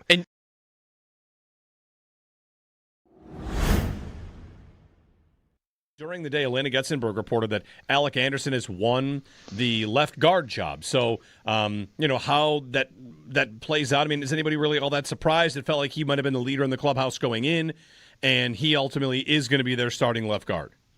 Yeah, there was a hot minute through camp where I thought maybe it would waver the other way, but you guys know that I've always believed it was Alec Anderson's, job to lose, so to speak. To me, he was always, they gave him the contract this year. He was a restricted free agent, but he didn't even get to the restricted free agency part. They basically said, we want you back. Excuse me. They signed him to about a deal, maybe a little bit more guaranteed than he would have got. So that was an indication that they want him there. They want him to compete for that job. Joe Brady said right away, he's going to compete for it, but, we really love him. And I know that he's been in the organization for a few years. That said, they go out and get Austin Corbett. And you're like, okay, well, here's some competition. It's a veteran. He's got to hold him off. And I thought he did in large part. There was maybe about a few days or so at camp, and I'm like, is this going the other way? Corbett's getting a little bit more run. And but then once we got to last week and we really saw Alec Anderson out there a little bit more with the ones, getting more of the starters time. And then at practice, it was really trending that way. And the Bills apparently have made their decision, according to Elena, that is going to be Alec Anderson. Now, I wonder what this means for Austin Corbett. This does not guarantee him a spot on the roster. Now, we could say, oh, no, he's going to be on. That's fine. I mean, I'm not saying he's not going to make it. What I'm saying is, though, the Bills have some interesting decisions to make on their offensive line, and they have some younger guys, too. They may decide if Austin Corbett doesn't win the job, then, he's a veteran. Give him a chance to go somewhere else because we have young guys we like that we can just put out there that are a little cheaper anyway. You're talking about Chase Lunt. You're talking about Nick Broker. I think Amaj Reed Adams has played really well, I think, for them. He's a rookie. He's a 7th-round pick. So I don't know what this means long-term for Austin Corbett. We'll find out on Sunday.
Hey, everybody. Good morning. Jeremy and Joe.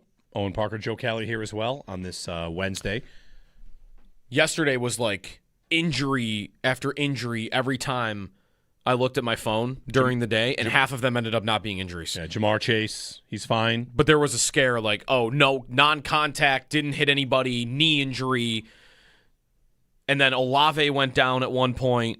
He ended up being fine. Calvin Austin did get carted off, who's been starting a receiver for the Giants, so he's probably done for the year.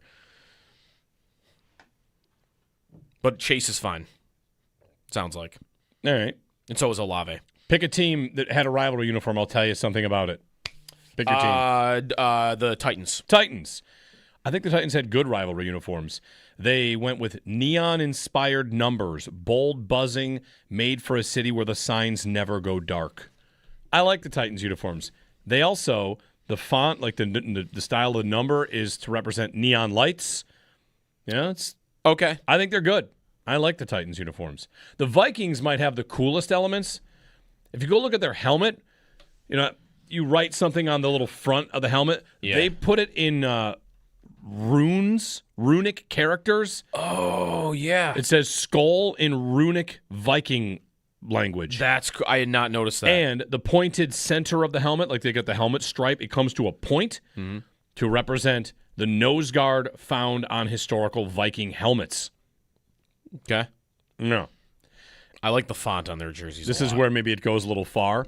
Deep purple draws inspiration from the darker purple of Vikings uniforms past. Okay. Pale ivory takes its cue from the Jallarhorn. The horn. The horn. Yeah. Bringing a more natural, earthy richness to the palette. And then this is the good one. Metallic gold reflects the history of Viking trade and craftsmanship with precious metals. Get out of here. Yeah. But they used runes. Viking trade and craftsmanship. And then I'll give you one more. The Packers, all the reasoning on what the Packers did. The Packers look like CFL jerseys. They look like throwback jerseys. They look kind of classic. I think they're kind of nice. Delicate striping throughout the jersey, pants, and helmet, along with the weave pattern on the jersey fabric, echoes the ornate borders found on Packers stock certificates. Like if you own stock in the Packers. That might be worse than the Lions one. Hold on. This one might be even worse. Ready? The jersey numbers featured an engraved treatment modeled after the intricate lettering on paper currency, reflective of the financial contributions from the fans that helped sustain the franchise over the years. Said differently, the jersey numbers are made to look like money to honor the fans spending money. Spending money on That's the Packers. Reflective of the financial contributions from fans. Thanks for the money. The jersey numbers. Here's a jersey. The jersey numbers are money. Thanks for the money.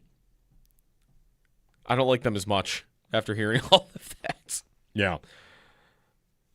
I'll give you one more. The border of the certificate inspired what again? The stripe? How about the Colts, where dark anthracite embodies the grit and intensity of Colts football?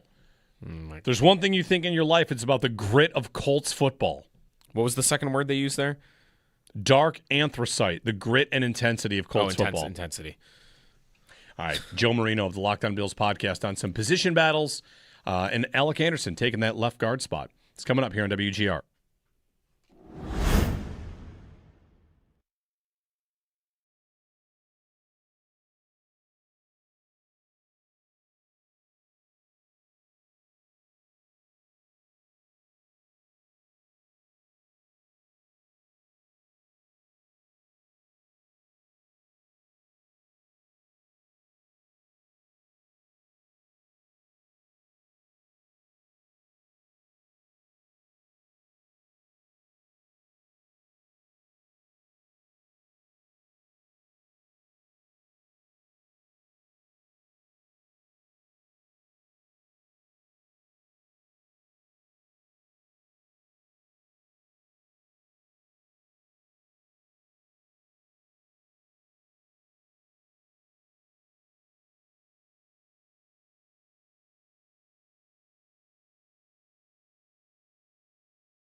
How about Skylar Bell coming back to practice, Sal? And like, if he's playing Thursday, first action, I've wondered about like whether he'll get a game day jersey. It's kind of been, an interruption his offseason the last couple of weeks because there was a lot of excitement about him, and obviously that faded away when he wasn't on the field. All right, let me ask you, Joe. If he doesn't get a game day jersey, are you rolling with 4? Because then you got to keep 6. You understand my point? Like the only way he doesn't get a game day jersey is if there's somebody to replace him. You're not only having 4 receivers, right? Well, I'm thinking you would have a 5th that's doing something special teams related. So a 6th. That could be a returner. Yeah, 6 on the 53, but 5 Correct. that would be active on game days, I guess, Right. is what I'm thinking. Right. So that's the only way. And I know, and I understand. Like that's the challenge here, right? Which is can you get yourself to a sixth receiver? Who is the sixth? It would have to be like a McCole Hardman, who, by the way, wasn't at practice yesterday. Right. At this point, like, I have McCole Hardman not on this team. I think this is Ray Davis's punt return job to lose. I think the organization would love if Ray Davis can show the capabilities of doing it so they don't have to use another roster spot, whether that's at receiver or anywhere else, because that's tough to do. If Skylar Bell is on the roster but not dressing, who else is dressing? Now, you could, of course, elevate somebody. You're right about that. But that would only be because of injury. I think Skylar Bell is on the roster. I think he's getting a game day jersey, and the only reason he wouldn't is if he's injured. And yesterday was another good day for him. He's had 2 days in a row now of practicing. Joe Brady did say he wants to see him play Thursday night. That's a player he wants to see him out there, get through this week, show that he's healthy, show that they can use him. So the only way I think Skylar Bell is in any danger of not actually dressing for the game in Houston is if there's some sort of injury. I can't see anything other than that, because I think it's challenging to get a sixth receiver on this team. And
Bills are off today out of their final matchup of the preseason with the Steelers. Head coach Joe Brady spoke yesterday. In case you missed any of it, you'll be able to find it on demand at WGR550.com. ESPN's Elena Getzenberg reported yesterday the Bills, they've selected Alec Anderson to be the starting left guard.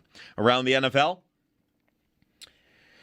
Chris Olave left yesterday's practice after a hard landing on a deep ball. Colts coach Shane Steichen said Alec Pierce, dealing with an ankle injury, has been getting injections throughout the offseason. He's expected to return to practice this week. Jaguars head coach Liam Cohen said he thinks Brian Thomas is all right after an injury scare yesterday in practice. Free agent running back Kareem Hunt visited with the Lions yesterday. Jamar Chase left yesterday's practice after stumbling on a landing, but he didn't receive any further treatment, so some good news there. That's your Paddock Chevrolet Sports Update. Paddock Chevrolet with you for the extra mile since 1935. I'm Joe Cali for Western New York's Voice of the Fan, WGR.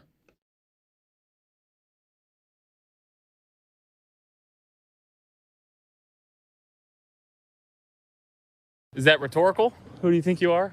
I am. I'd like to think that I'm a pretty balanced play caller, but I feel like as a quarterback, you kind of know the plays that are the plays that you want to get to. I feel like those would come off the call sheet very early. So, explosive play caller. Josh Allen will get a couple play calls in against the Steelers. Joe was just reading the break, some Steelers adjacent news. The Jason LaConfora is reporting that the Jets are already starting to lay the groundwork to pursue Mike Tomlin. So that'd be like next year? Yeah, multiple league sources, blah, blah, blah, blah, blah. Like the last line is, if you want Mike Tomlin, you're going to have to outbid the New York Jets. All right. Aaron Glenn's got to be happy to read that. Don't blink. If you're a blinker, cut your eyelids off. I'll take Mike Tomlin in the division. That's fine. Be interesting to see if he could, turn them around there, at least to some degree. 803-0550 if you want to join us. So the Bills have a preseason game with the Steelers and their new head coach, Mike McCarthy, coming up tomorrow night at the stadium. We're going to talk about some Bills matters here with Joe Marino, the Locked On Bills podcast, and everything Locked On Bills. You can find everything he does at thejoemarino.com. Mr. Joe Marino, good morning.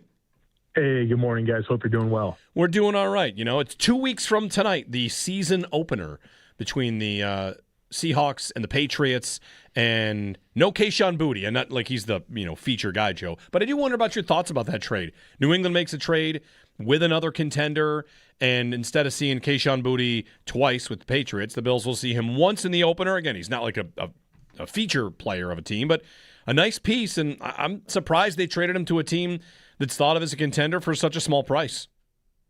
Well, I think you can look at last season and realize that Kayshon Boutte and Drake May had some really good chemistry with the vertical shots down the field. And, feel like that was probably a big asset to that team. And obviously they've done so much for the position with Dobbs and Brown being added and young players like Demario Douglas and Kyle Williams, who's had a really good preseason. And there's probably not a long-term path forward with Boutte. And so you kind of do right by the player and put him in a spot where he's in position to, get a lot of opportunity with the injury, of course, to Jaden Higgins. But there's some parallels between the style of offense that the Texans run in New England. I think Josh McDaniels' brother is on staff with that Texans offense. And, one thing about the Houston side of things is that Nico Collins has kind of been an X receiver where that's also what Boutte does. And so I think Boutte's arrival gets the Houston Texans in a position where they can move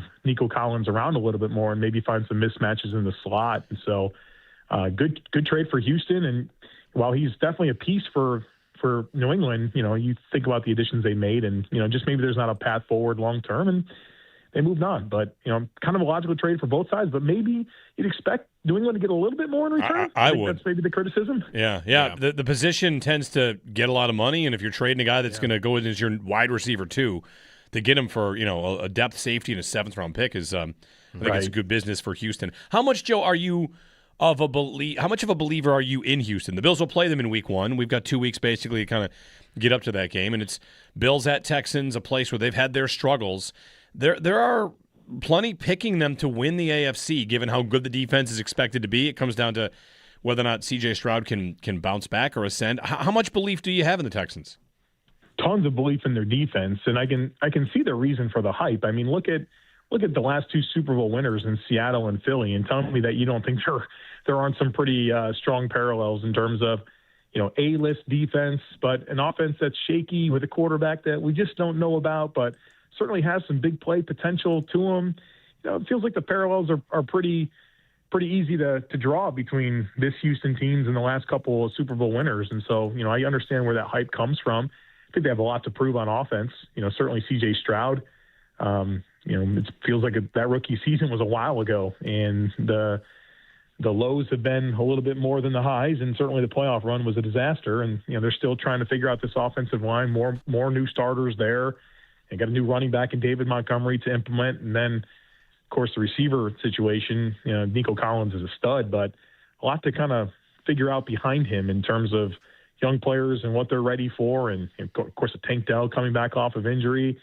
And so I think there's a lot for them to figure out offensively. And if they do, they certainly have a Super Bowl caliber defense. It's just a matter of, can that offense get out of the way? And it couldn't last year. And maybe they learned some hard lessons and they're ready to kind of take a step, but I think that offense pushes you off of them a little bit. But I see the formula that people are buying into with that Texans team. I asked this to Jeremy last hour, Joe, and we'll see where we are in a week because Joe Brady's not giving a lot of details with injuries right now. But Khalil Shakir is still not practicing. I don't know how worrisome we should be about that. But if his availability is in question for week 1, how capable do you feel like the Bills are of basically doing it against that defense without him?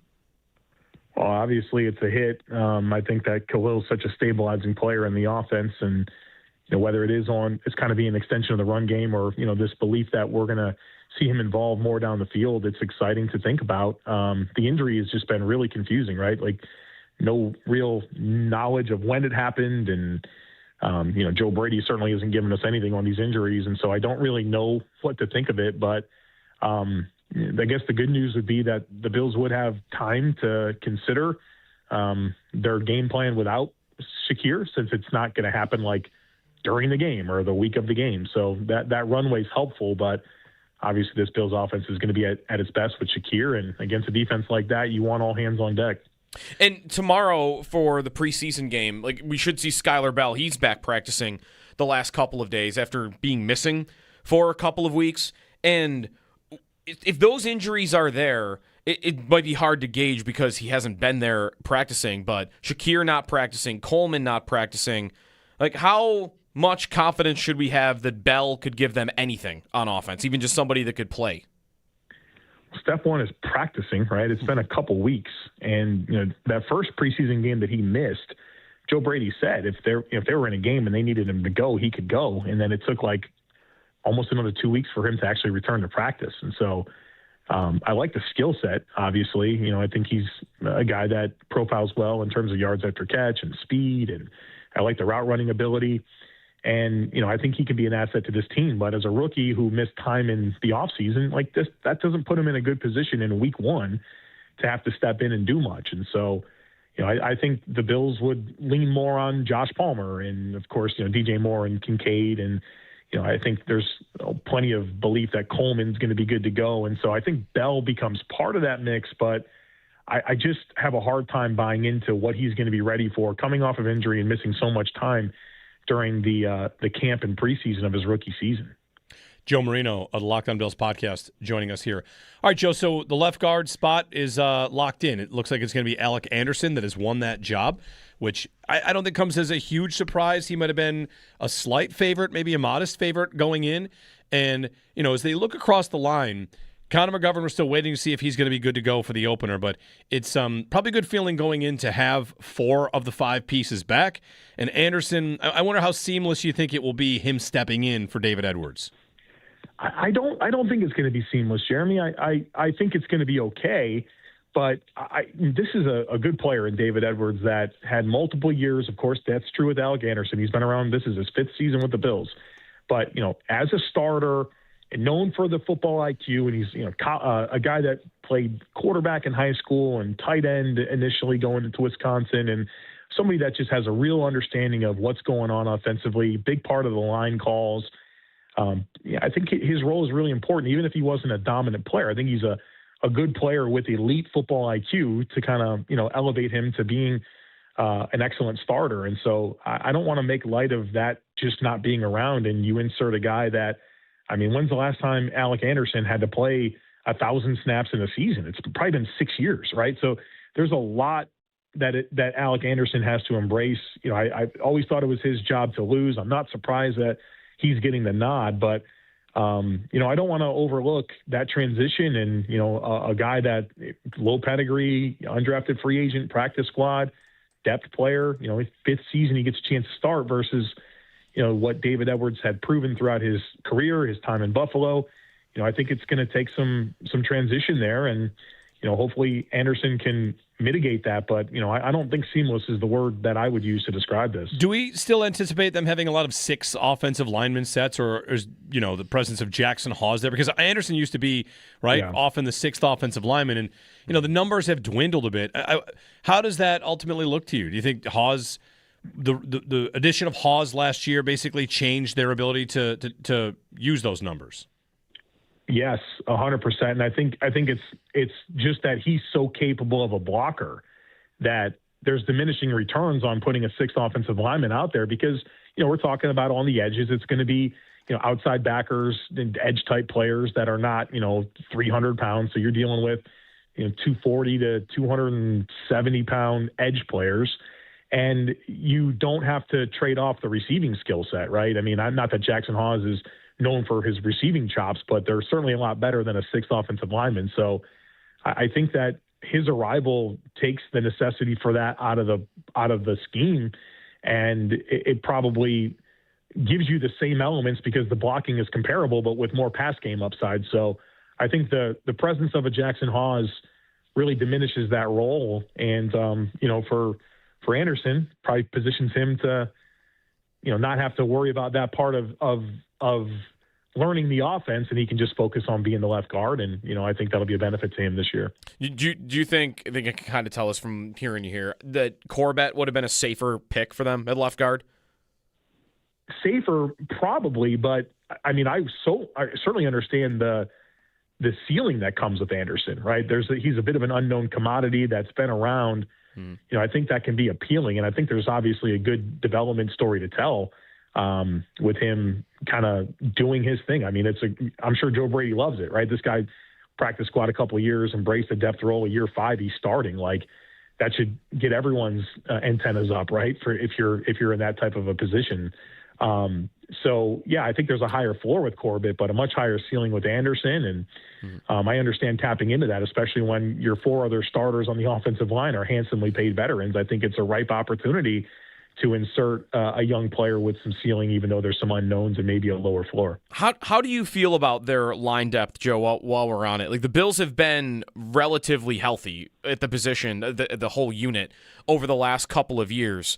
But if they had to reach into their depth, and we don't know who's going to make the 53 right now, so I guess that's part of this.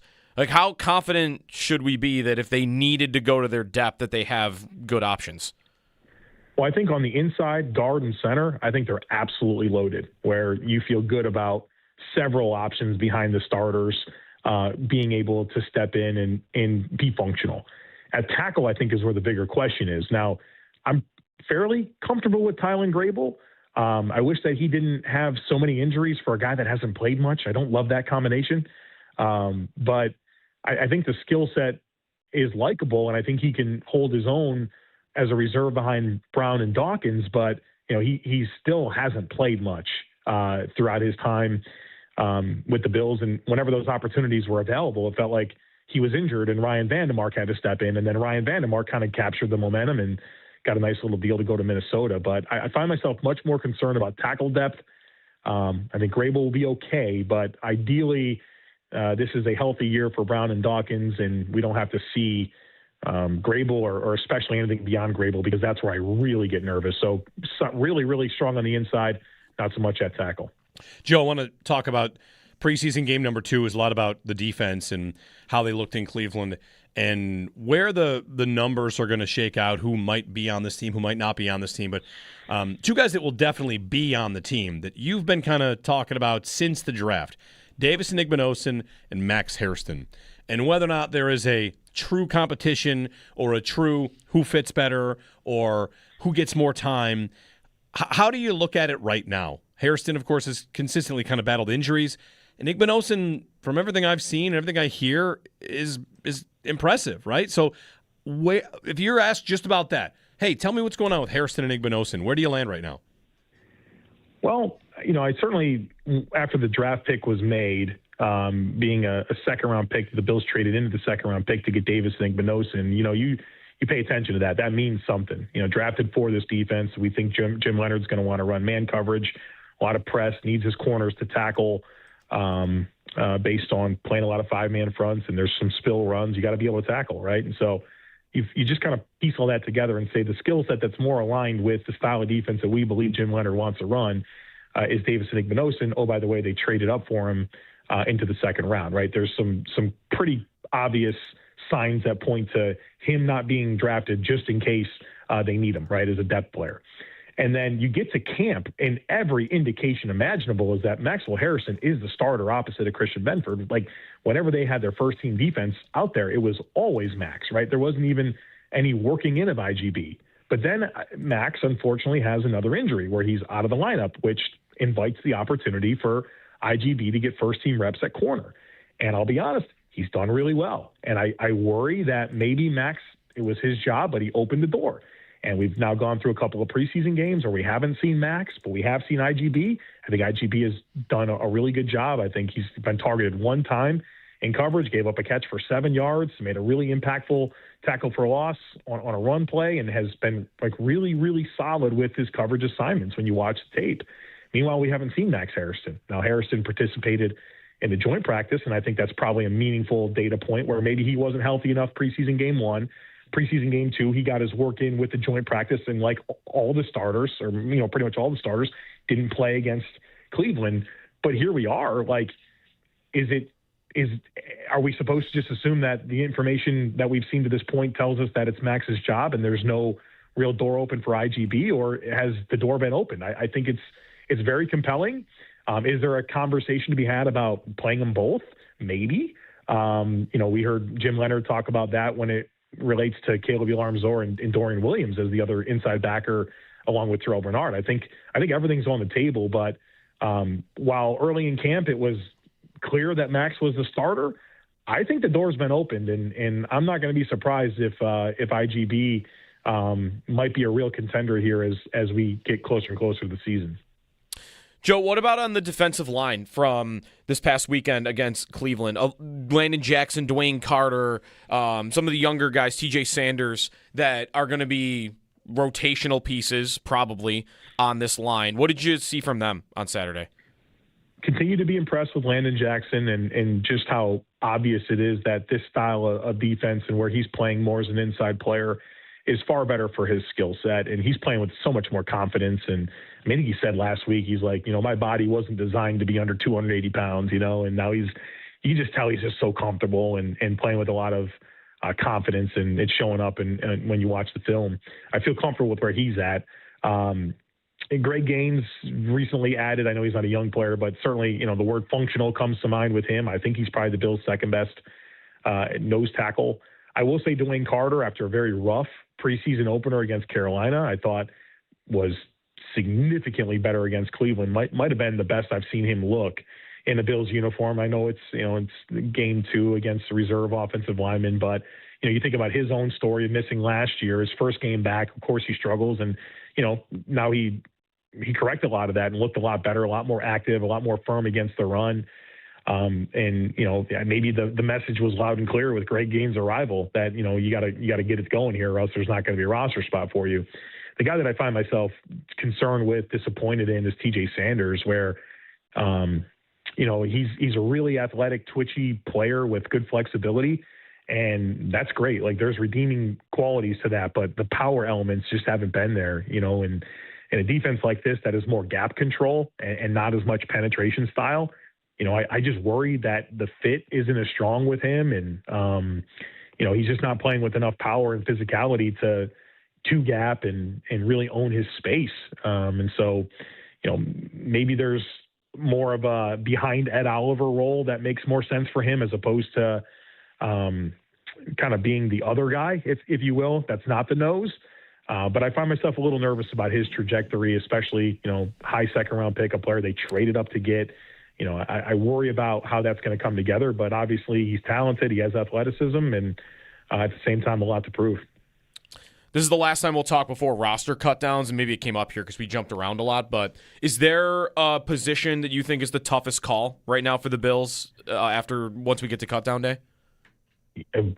I think it's probably offensive line. And I can make a case for a receiver, edge, inside backer, safety, corner. Like, this is the most compelling lead up to cutdowns that it's been in a long time, because I think there's more available than there's been in a long time. But the offensive line is the spot where I just find myself not envious of Brandon Beane and what he has to decide. And I do think about the timing of the Alec Anderson announcement of him being the starter. Not that it was a formal announcement, but it was information that was put out there.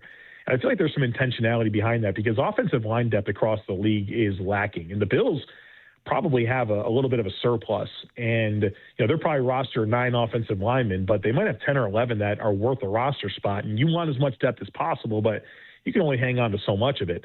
And if they do kind of leverage this Jude Bowery injury into maybe an injured reserve stash, I think that even opens up the door more to consider which offensive lineman you can maybe showcase for some trade opportunities. And so, you've seen the Giants, actually, right? They just traded Daniel Faalele and Josh Izioto for draft picks. And I could see the Bills maybe having a couple of guys that they're able to do the same with here in the coming days. And that the root of that is because I think there is enough quality with the depth of that offensive line that there's hard decisions to be made. And that also could provoke some trades and, recouping some draft capital for guys that you just can't retain. So it's which 9 offensive linemen it's going to be. And I think there might be 11 that are worthy of that conversation. Joe Marino of the Locked On Bills podcast. Find everything Joe does at thejoemarino.com, including all 22 reviews, even of preseason games. Break down you got it. How guys are doing, how things look for some of these younger players. Joe, thanks. We'll chat again next week. All right, guys. Thanks so much. Joe Marino on the Western Hotline. I forgot they traded up for TJ Sanders. They did. And we were doing our draft party, and we announced it at Wayland. Yeah. Yeah. Let me go back and look at that. Like all the Bills are moving up. 2025, right? That's a 2025 Yeah. NFL draft. Yep. Day 2. They traded up to 41 for him. Mm-hmm. You know, I was thinking about when we're talking about the draft, and it's so funny. You and I know this. Earlier this year, during the draft, I kind of went off on a thing about how trading up and trading down, the entire draft world has decided that down is good. No matter what, down is good. And it's because nobody knows who's good in the draft, right? It's a crapshoot. You know, you get a somewhat of a guideline. Early picks are more likely to be good than late picks. It's just how it goes. Yeah. If Dwayne Carter gets cut and doesn't make this team, that's a trade down. Sanders a trade up, Carter a trade down. Maybe they're both on the team. Maybe one of them's cut. The thing about the Carter trade, again, like that's he's part of the Coleman-Worthy trade, which was a lot of bluster, myself included, for a deal that, you know, I don't think either team has gotten exactly what they hoped out of it. Maybe the best player in the deal is the 4th-round safety that the Chiefs got. I think he might be starting for them. Yeah. Because when the Bills made that trade, there was this belief that they liked what was available in the 3rd. They wanted to get a 3rd-round pick back, and they moved back and they added a 3rd because they liked the value in the 3rd. And then they take Dwayne Carter, and whether it's injury or whatever, just it never plays out.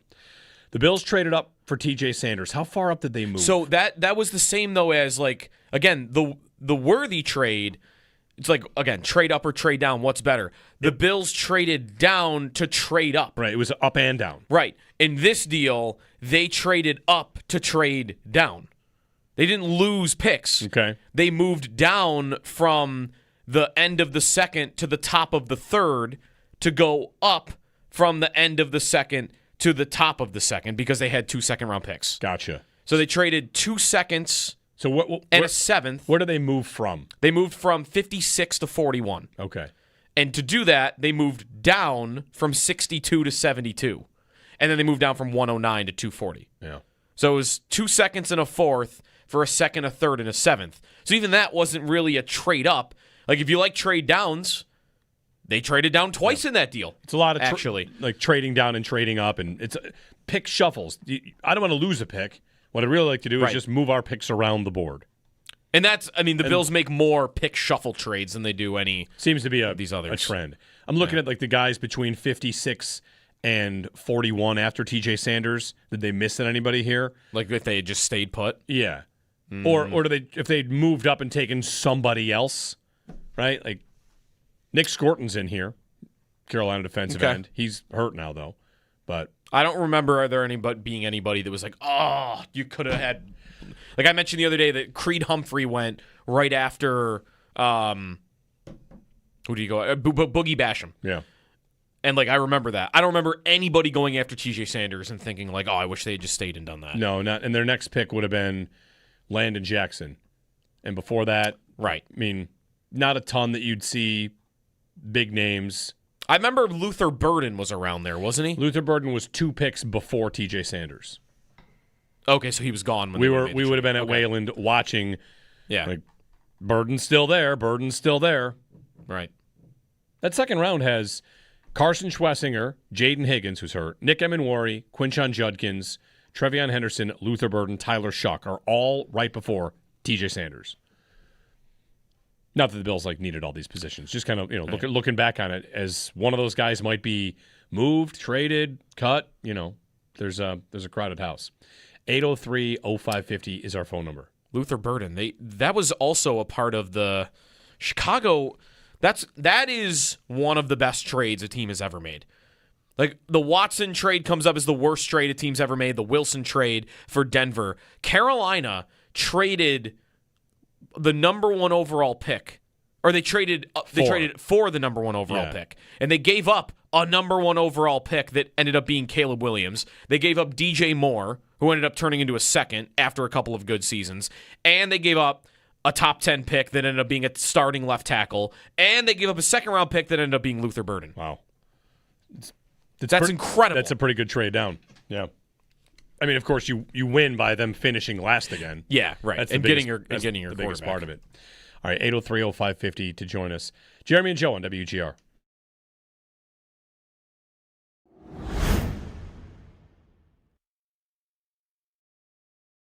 Sal's on the tee box, and he hits his ball. And it's a little bit low, a little bit thin, but it's right. It's a par 3. Par 3, yeah, thank you. It's par 3. Par 3. He's on the tee box, left-handed shooter. All right, you're standing. You're watching someone else tee off. He hits his golf ball. It's a little low. It's going right towards the flag, though. It's right on line. Looks pretty good. It's got a chance to be on the green. It's right at the hole. And then you see the ball disappear, right? And Sal immediately launches into celebration. Yeah, baby! He thinks he has a hole-in-one. It was a celebration enough that the next hole, I think, was a par 5. Maybe it wasn't.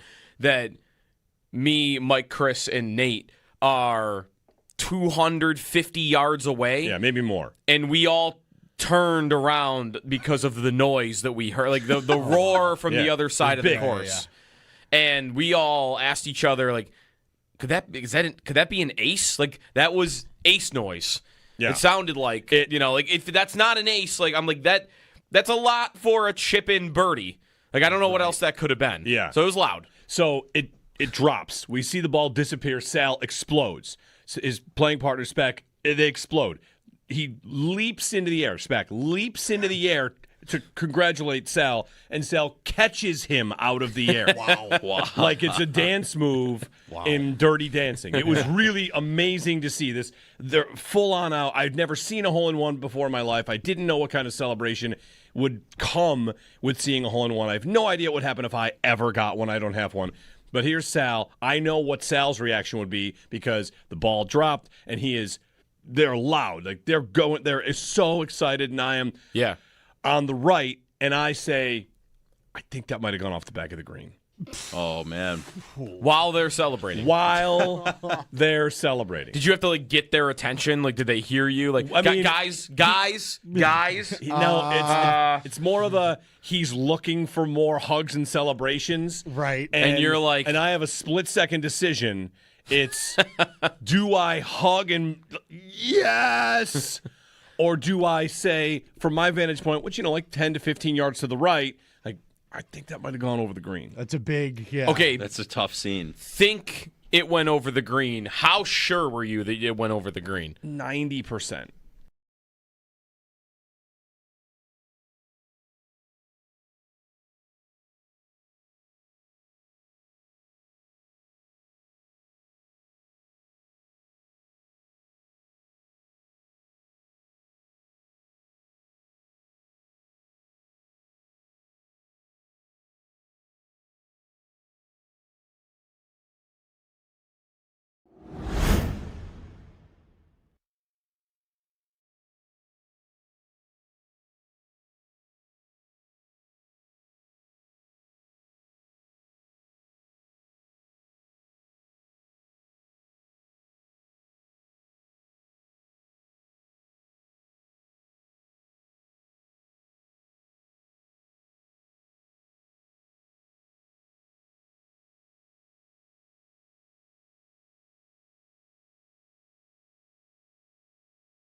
The Bills are off today ahead of their final matchup of the preseason with the Steelers.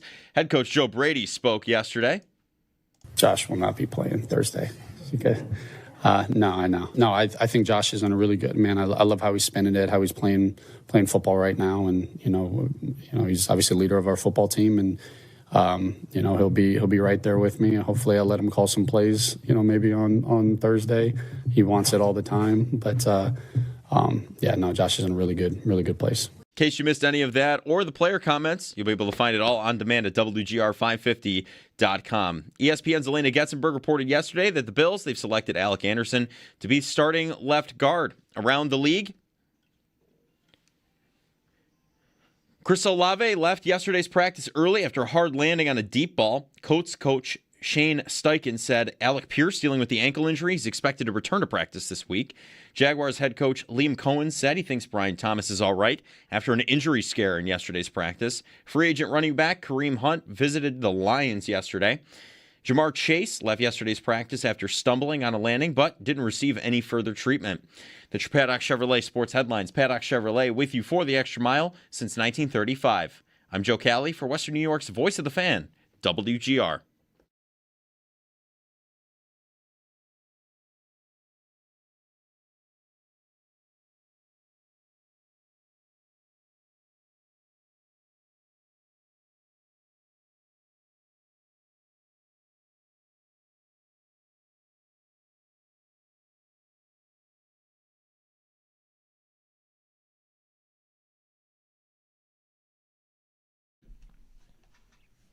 It's a beautiful thing about football. We get to figure it out, in a couple weeks. So I don't know if I can tell you exactly what we're going to be on the field yet, but I'll tell you from a locker room standpoint, it's a very tight-knit unit that has a lot of love for each other. I think after that third or fourth game, you kind of understand typically those first couple games can, I wouldn't say lie to you, but they can tell a different story than what you actually are. You should feel like you're in a good spot and understand what what you're good at, what you need to work on. Josh Allen, following up on a question we asked yesterday, he's talking about the first 4 games. Mm-hmm. We asked, what do you think the Bills' record will be after 5 games? At Houston, Detroit, the Chargers, the Patriots, at the Rams. Mm-hmm. And the big winner in the Twitter poll, 62% answered 3-2. Mm-hmm. 21% said 4-1, 11% 2-3, and 5% said 5-0. Okay. We got a couple of write-ins about 1-4. 1-4. But those first 4 or 5 games, will they tell us a lot about the Bills? Can I cheat here and say if they win those games, yes, because those teams are all probably going to be good. And if they lose those games, it's like, all right, well, let's see if they can find their way. But anyway. How often has it been that he just made a comment about how the first couple games can lie to you? That does happen with teams. There have been teams that have started hot, and it's like, oh, we know this isn't going to last. Yeah. Or the other way around. But the Bills, has that ever really been them on either direction? In the Allen years, probably not. In the Allen years, they start 0-1 occasionally, and we're like, well, they're going to be fine. Right. What's the worst record they've had 4 games in the Allen era? Have they been under 500 through 6 games at any point? Other than his rookie year? Yeah, I'm looking at what they've done in the first 4 weeks, and they've won 10 of their last 11 games in weeks 1 through 4. Doesn't that pretty much tell who they are? The only loss in there is they got smoked by the Ravens in a week 4 2 years ago. That's the they tried a trick play and Allen got destroyed game. That's the Derrick Henry touchdown on the first play. Yep. And you lost to the Jets in week 1 a few years back. Yeah. To Zach Wilson's Jets, by the way. So you have a couple of odd games in there, but yeah, they've been. You know what they've been? Look at the point totals the Bills have scored early in the season. Here are in weeks 1 through 4. Here you go. I don't think this is lying to you, unless you want to say this is too many points and it's lying to you. But the point totals the Bills have scored in games that are weeks 1 through 4. Since 2023, the last 11 games. 31, 31, 30, 41, 10, 47, 31, 34, 48, 37, 38. They're averaging like 35-plus points per game early in seasons. Is that lying to me? Like, no, that's generally, maybe by a few points, but that's generally how good they are. So they've been pretty steady on that front. But he is right. Like, the Dolphins have had years like this. Didn't the Saints have a year a couple years ago with Derek Carr where they started like 4-0 and everyone knew they were going to fall back? Yeah. Yeah, so it does happen in the league. I just don't think it happens to the Bills, really. The NFL's top 100 players, number 10 and number 9, have been revealed. Patrick Surtain, 10. Jahmyr Gibbs, number 9. Fine. Is he going to be the number 1 running back, or is there someone else still to come? I think Bijan's still on the board. Bijan. So Bijan is running back number 1, according to the NFL players. Josh, still there. Stafford, still there. Garrett, still there. Yep. Gibbs was one that I hated for the Lions the night he was drafted and thought it was dumb, and he's just been incredible ever since. Second best running back in football. Yeah. Speaking of running backs, I had this thought about James Cook, and I'm going to tie it to the Patriots right now. One thing that the Bills have not had happen, and maybe it's because their guys they're signing in the spot aren't the top of the league, but the Bills have not had a Christian Gonzalez contract situation happen at all. And whether that's ownership being more willing to commit or if it's, how many guys do they have that have set the market on a contract? It's Josh. And everybody else they get the deal done, and, Osiris Torrance is the 7th highest paid guard, and Khalil Shakir is modest money, and even James Cook, when he signed, it was, second-tier running back money. If they'd signed him 1 year later, it might have been a big fight. Yep. But the Bills haven't had too many contract fights. And right now, like you getting stories out of New England where Christian Gonzalez is getting frustrated and how come they're not getting this deal done? He's one of the best corners in football. Does he deserve to be paid the most in football? Probably not, but it's how it works, passage of time. So I was thinking about the Patriots dealing with the Gonzalez thing and thinking the Bills haven't had to do that, whether it's the proactiveness or, couple that with they haven't had the best guy at a position other than Josh. I was just going to say, that is probably the reason. You don't even have to have the best guy. But if you have a guy that is in that conversation, or if he's on tier 1, which, wouldn't you say Gonzalez is one of, the best 4 or 5 corners in football? Right? Wouldn't most give him that? I don't know where he came in on that Jeremy Fowler list from executives a month ago. But if you've got a guy that's near the top, close to it, that guy gets a market value contract, set the market level deal. Yeah. And I think Gonzalez is good enough for that. And you're right, Cook would be the only name I would say in recent memory that I would even think is possible to set the market at his position for the Bills. I mean, Mitch Morse did it when they signed him. Yeah, highest paid center. Years ago. Right, he was the highest paid center in football. But has it even happened once since then? Diggs never even did it. No, the extension. For all the drama that everyone criticizes Diggs for having, Diggs was the best receiver in football and was never paid like it, right? Well, when they extended him, that's the difference between how much money you're actually getting versus what the extension says and money up front. And because I remember AAV, he was outside the top 10 every year he played for the Bills. Yeah. So market setting contract, you're right. The Bills came close to a fight with Poyer, right? But didn't it? It kind of stopped. Once camp began, Poyer was looking for the one big deal. Forget how old he was. Maybe he was 30 years old. He was coming off an all-pro season. And I remember wondering, all offseason, is Poyer going to hold out? And then he just showed up. And they didn't really get into it. They didn't get into a fight. Maybe did they pay him before the year? I feel like that was the time he came back and basically said it was unfortunate. He went to the market and the market didn't have what he thought it would have. So he's... But I think the year before that, going into the last year of his deal, it was he's a all-pro safety. Are they going to extend him? And then I think it just became he's going to play out the final year. Maybe I have the timeline wrong on that, but I thought there was a year where he was wanting a deal and they didn't pay him. Not the year that you're talking. That was a different time where he went to the market, nothing happened, and then he ended up coming back. Yeah, 2022 is the year I'm thinking about. He had just been a first-team All-Pro. And he's coming up on the end of a deal, and I don't think they ended up working on a contract, if I'm right. 803-0550. Who will be do they have somebody that's in line to be this? Like, is there someone that could become a contract fight? Would it just be Cook? If we were to, no, here you go, drafting Bills players to be paid top 5 at their position on their next contract. Yeah. Who's the first pick? James Cook. Well, he'd have to hold out and get an. I'm talking like after this year, he gets a new deal and he's a top 5 running back.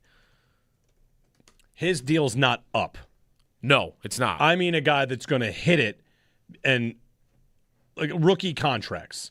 I mean, Cook's deal goes till 2029. I know. So they're just going to give him another deal. Or else there's going to be a fight. I'm saying he's going to be going in there as the 20th highest paid running back in football or something, and he's going to lead the league in rushing again, and he's going to want top 5 money. Yeah, that I agree with. I guess I'm going. But that's different than you're talking like who is going to graduate from a rookie deal. Yeah, and get it. Who's the next most likely? Cook's the right answer, I guess, in that scenario. But to be paid a top 5 salary or AAV at their position, who is the most likely? Is Cole Bishop, Deion Walker? I like Bishop. Those are probably the 2. I mean, Cole Bishop would have to have a heck of a run here to then start asking for like Kyle Hamilton money. Yeah. I mean, who else is it going to be? If Kincaid had like a monster season. One monster season from Kincaid is a good answer there. And tight end money is not But even nuts. Kincaid, like huge money with the injury history, it's going to be interesting. I mean, think of where he would have to go. Like, what type of season does Dalton Kincaid have to get to top 5 tight end money in the league? Is that like what? Which David is Njoku? Isaiah Likely at $13.3 million per year. He has to have 1,000 yards, and he'll get $17 million. 17. Maybe that would make him with Kyle Pitts the 3rd highest paid tight end in football. I mean, Kyle Pitts. Isn't Kyle Pitts that style of tight end? Yes, he is. Yes, he is. Right. And he also was a first-round pick that kind of lost his way a little bit in the middle and then had a 1,000-yard season. Actually, you know what? That's perfect. Pitts was, like, look at fantasy. A year ago, he was a 10th-round pick, and then he had 1,000 yards, and he got paid. That would literally be the Kincaid arc. One thing about this came up in the YouTube chat today about Jackson Hawes and how good of a pick that was because it allows the Bills to do things. And I feel like it's a lot like the Kincaid pick, the Hawes pick is. Yeah. And not that either one is bad, just that I don't think this draft itself was a bunch of Jackson Hawes got drafted, right? That was the story of this draft. Like, blocking tight ends are very much back. Yeah. And the Kincaid pick was similar because I feel like there was this, hey, the Bills don't have this type of player. That's unique. They can dictate things. And the reality is, well, actually, a lot of teams have a player like this. There are a lot of teams have the pass-catching tight end, the Kincaid. A lot of teams have the blocking tight end. Now, this draft, a lot of teams added this. Like Jacksonville took one in the 2nd round. They got roasted for it. Right. And who's really the most valuable tight end to have? It's the guy that does both, right? It's the Dawson Knox, the hybrid, but the upgraded one, like a Kittle or anyway. They're all good players and all good pieces. It's up to Joe Brady to find ways to use them. I just don't think right now that they are necessarily unique because the league has kind of moved in that direction. That doesn't mean they're not good or not valuable. Just it's not exactly. I guess I'm waiting for the Dalton Kincaid matchup nightmare to have its full run of a full season, fully healthy, so we can truly appreciate, maybe I'm speaking for myself here, fully appreciate how dynamic he is. We've seen it in fits and starts, but a full year, how about a full 4 years of it being healthy and just knowing like, oh yeah, that's the guy. So stay healthy. 803-0550 to join us. Jeremy and Joe on WGR.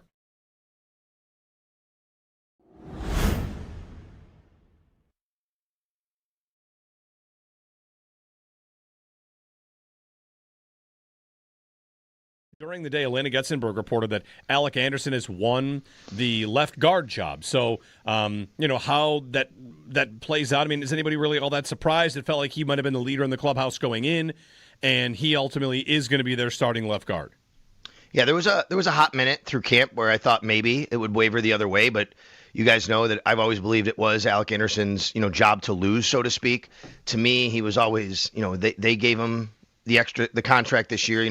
He was a restricted free agent, but he didn't even get to the restricted free agency part. They basically said, we want you back. Excuse me. They signed him to about a deal, maybe a little bit more guaranteed than he would have got. So that was an indication that they want him there. They want him to compete for that job. Joe Brady said right away, he's going to compete for it, but, we really love him. And I know that he's been in the organization for a few years. That said, they go out and get Austin Corbett. And you're like, okay, well, here's some competition. It's a veteran. He's got to hold him off. And I thought he did in large part. There was maybe about a few days or so at camp, and I'm like, is this going the other way? Corbett's getting a little bit more run. And but then once we got to last week and we really saw Alec Anderson out there a little bit more with the ones, getting more of the starters time. And then at practice, it was really trending that way. And the Bills apparently have made their decision, according to Elena, that is going to be Alec Anderson. Now, I wonder what this means for Austin Corbett. This does not guarantee him a spot on the roster. Now, we could say, oh, no, he's going to be on. That's fine. I mean, I'm not saying he's not going to make it. What I'm saying is, though, the Bills have some interesting decisions to make on their offensive line, and they have some younger guys too. They may decide if Austin Corbett doesn't win the job, then, he's a veteran, give him a chance to go somewhere else, because we have young guys we like that we can just put out there that are a little cheaper anyway. You're talking about Chase Lunt. You're talking about Nick Broker. I think Amaj Reed Adams has played really well, I think, for them. He's a rookie. He's a 7th-round pick. So I don't know what this means long-term for Austin Corbett. We'll find out on Sunday.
Hey, if you're watching us on our YouTube stream, thank you. Hey, what's up? Hi, how are you? My new hat that I'm going to debut it has arrived. It's waiting for the right day. Yeah. Yeah. This is the pimento cheese No, sandwich? no. This is the A1. We had a hat bracket last year. Where's the hat bracket? I got this to win the hat bracket. Anyway, if you're watching on YouTube, notice a rattle in your ducts or a rise in your heating bills and cooling bills. If you do, give Belknap a ring. 0% financing. The cost of upgrading to a high-efficiency dual-fuel heating system is a breeze. Learn more at belknapheating.com. That's belknapheating.com. Go green. Save energy and money with Belknap. Schedule a free estimate on your new installation. Give Belknap a ring at 688-1728 for more comfort and less ka-ching. Give Belknap a ring.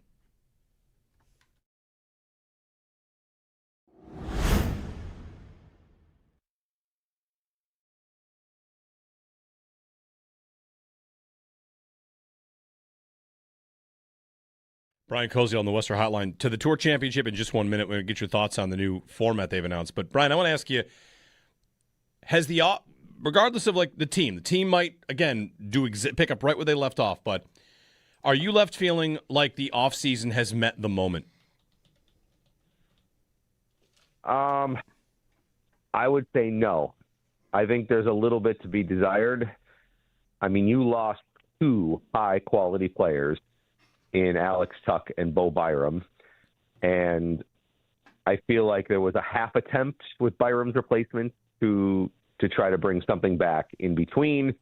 The Tuck replacements, I think they're hoping, are the 3 young players of 82 possible games of Kulik returning and Hellenus and Auckland, and those 3 maybe just, between those 3, it's going to make itself good. And it definitely could work out that way. But the fact that as of this moment, the roster doesn't look really much different other than 2 big subtractions, I think it is underwhelming. Yes, yeah. To answer your question straight out, yes, I think it is.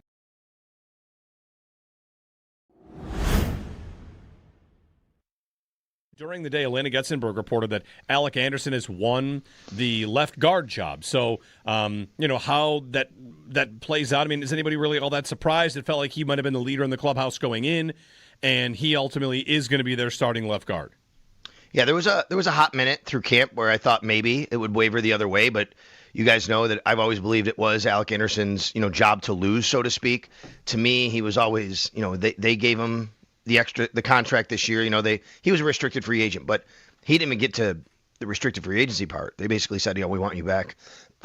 Excuse me. They signed him to about a deal, maybe a little bit more guaranteed than he would have got. So that was an indication that they want him there. They want him to compete for that job. Joe Brady said right away, he's going to compete for it, but, we really love him. And I know that he's been in the organization for a few years. That said, they go out and get Austin Corbett. And you're like, okay, well, here's some competition. It's a veteran. He's got to hold him off. And I thought he did in large part. There was maybe about a few days or so at camp, and I'm like, is this going the other way? Corbett's getting a little bit more run.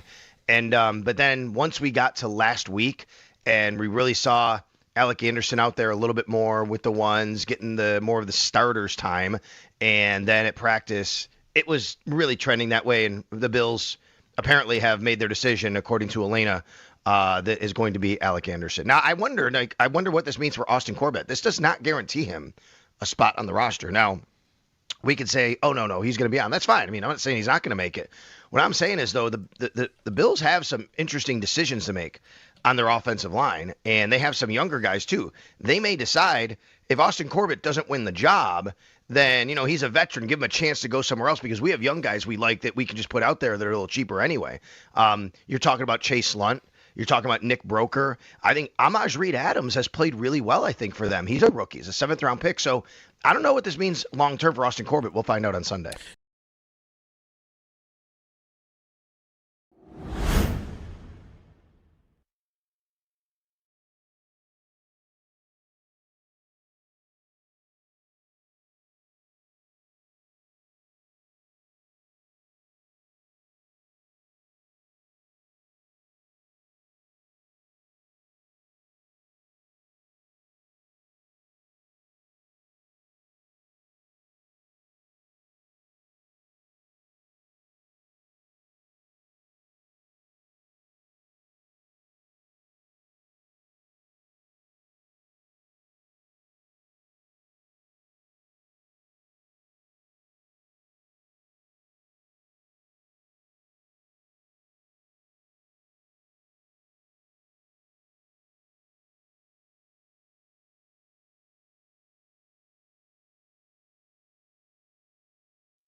Bills are off today ahead of their final matchup of the preseason with the Steelers.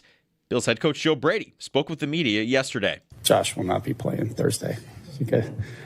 No, I know. No, I think Josh is done a really good, man. I love how he's spending it, how he's playing football right now, and he's obviously leader of our football team, and he'll be right there with me. Hopefully, I'll let him call some plays, maybe on Thursday.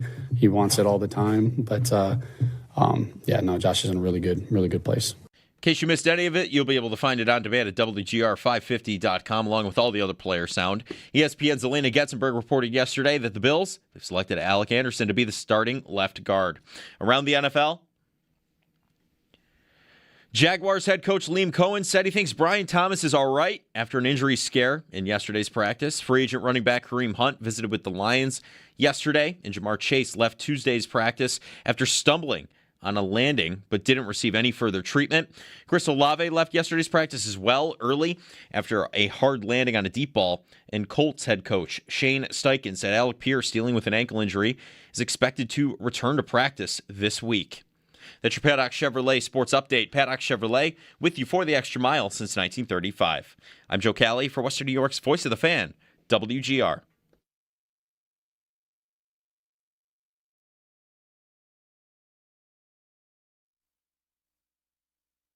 Yeah, excuse my language. Yeah, man. I mean, I know when we were thinking about drafting him, I told Bean I'd put my rookie contract on him just because I knew how crazy Deion was in 2023 when we were together, and I just knew how special he could be once he got here. And Ray Davis asked about Deion Walker. They both went to Kentucky, right? Mm-hmm. Yep. I've got a thing for you here. Yesterday we talked about, we're going to get to Belknap Heating's hot and cold with hot takes, cold takes, all that good stuff. And we're also going to let Joe Cali know he's about to babysit in the next hour. Uncle Joe Cali. Uncle Joe Cali and Uncle Owen. I got two of my kids coming in here. We're doing like a swap where my wife has work to do and I'm leaving, but the time doesn't line up perfectly, and the solution was just bring him in here. I used to, when my old man was, obviously he's been doing the afternoon show for a long time, but my mom used to work nights when she was going to school still. And so I would have to come in here. I would sit in the control room with Greg Bauk for the last hour of the afternoon show, 3 days a week. Yeah. And that was just very often my babysitter was Greg Bauk. Yeah. Who always used to make me laugh. He's a funny guy. Very funny. Change your life right there. Yeah. Yeah, seriously. I think that really probably did alter the course of my sense of humor. You spend enough time with Greg, your life has changed. You are a different person. Absolutely. So, yeah, my son and my youngest daughter are coming in today. You can run man coverage. Yeah, right.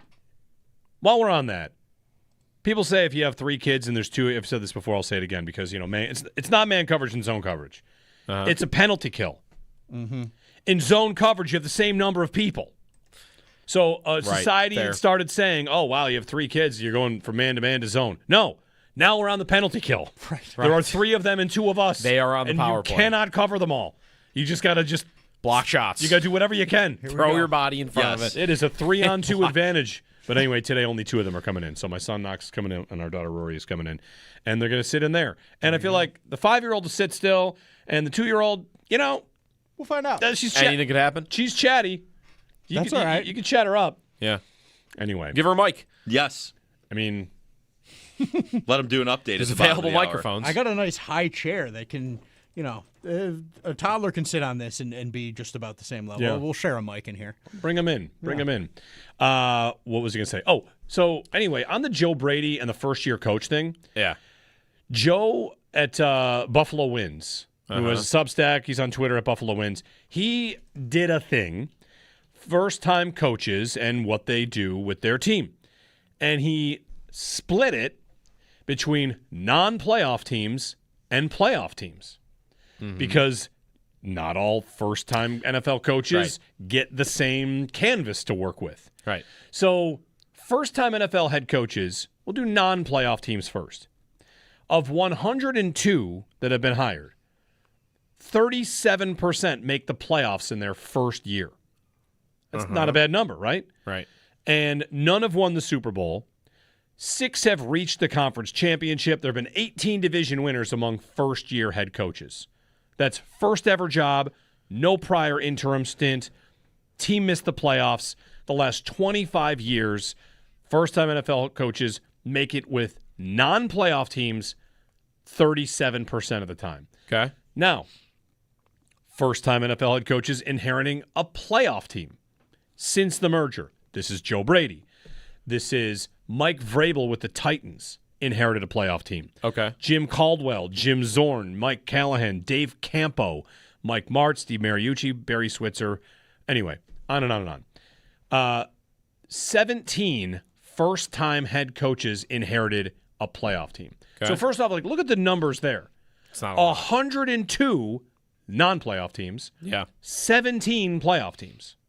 17 playoff teams in 56 years. Yes. Yeah. So a first-time head coach of a non-playoff team versus a first-time head coach of a team that made the playoffs, very, very different. Yep. I mentioned to you that 38% of the non-playoff teams made the playoffs. Right. In the playoff team takeovers, 31% made the conference championship. Okay. 3 have reached the Super Bowl, and 1 won the Super Bowl, that being George Seifert. Right. But 3 guys reached the Super Bowl. Yeah. That's so anyway. It's so it has happened. Yeah. First time, about a third of the time. Yeah. First-time head Well, a coaches third of the time they go to the conference taking over playoff teams. Now, 56% missed the playoffs. Yeah, and that is... But that's going back to the 70s, the 80s. Sure. It's a different world. I don't know how Joe Walton taking over the 83 Jets has anything to do with what's going to happen here. Uh-huh. But it's worth pointing out, if nothing else, it's only happened 17 times that a first-time coach inherited a playoff team. Well, versus 102 times a first-year coach first-time ever coach inherited a non-playoff team since 2000 alone. Well, as I'm looking at the list of these coaches too, and trying to think about okay, what did they go into, right? Because Joe Walton on the Jets, or Dave Campo on the Cowboys. How many of these teams not only made the playoffs before they replaced their coach, but had a Super Bowl caliber team, and more than that, quarterback? Because there's going to be less than 17. Yeah. There's going to be maybe a couple. And George Seifert probably would be one of those, right? Montana. Right. Vrabel inherited Ryan Tannehill.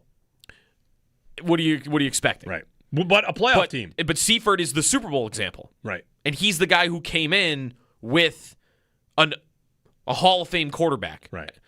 Is Mike Martz maybe another example of a guy that he inherited Kurt Warner after they won the Super Bowl? Yeah, with Dick Vermeil. And they didn't make it that year, but they made it the year. Or maybe they did. They went to the Super Bowl. In his first year.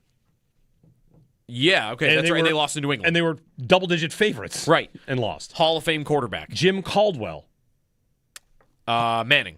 Hall of Fame quarterback. Right. Right.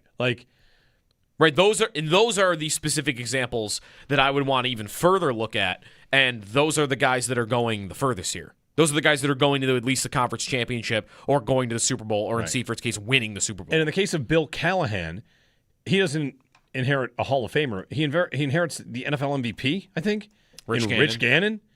In 2002, Rich Gannon was the MVP. His first year with Bill Callahan as the coach. So, right, how many playoff teams with elite quarterbacks ever change a coach? That's where it's almost unprecedented what we're walking into, a new head coach with immediate Super Bowl aspirations with a quarterback this good. Yeah, right. You have a Montana example, you have a Manning example, you have a Warner example. You just don't that's it. You don't have many of these over 60 years of the NFL, and for that, we are in a very unique season.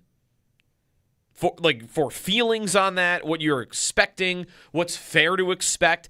Is it fair to expect any growing pains, or no? Because look who I am. You don't get growing pains. You're your first-time coach, but whatever. You are the captain of the ship that is supposed to win it all. And honestly, I think right now you look around the conference and they're debatably the best team in the conference, overall. So Yeah, it's a very unique type of feeling that we're going into. You should almost eliminate the context. Not the context, but any sort of, a first-year head coach, blah, blah, blah. Right. Just take it out because this is not your typical job. Let's get to Belknap Heating's Hot and Cold, brought to you by Belknap Heating. For more comfort and less ka-ching, give Belknap a ring. Mr. Joe Kelly has a series of topics for us to discuss, debate, I don't have another D word. Destroy. Yes. Destroy. Because they might be really bad. Denounce. Denounce. We've had to denounce a couple. Defer. Yep. Go ahead. Design. I don't know. That doesn't really make sense. But here we go. We've got a couple. These now we're getting into the more sports-based ones. We were doing some crazy ones before, so it's good. It's good to be back. Is Lake Erie a soup? I'm good for a couple more of those. Okay, maybe we will get to that then at the end. I've got one on the top of the dome, so we'll let that one out. We're gonna start with a guest take artist though. Guest take artist. He's gonna join Mike Vrabel. Take on the Patriots in their offseason. Here we go. We have a very deep team, so I think we have to make sure that we're preparing our football team and that we're doing everything that we can to keep our best players available. He says, I don't think we have a very deep team. Oh.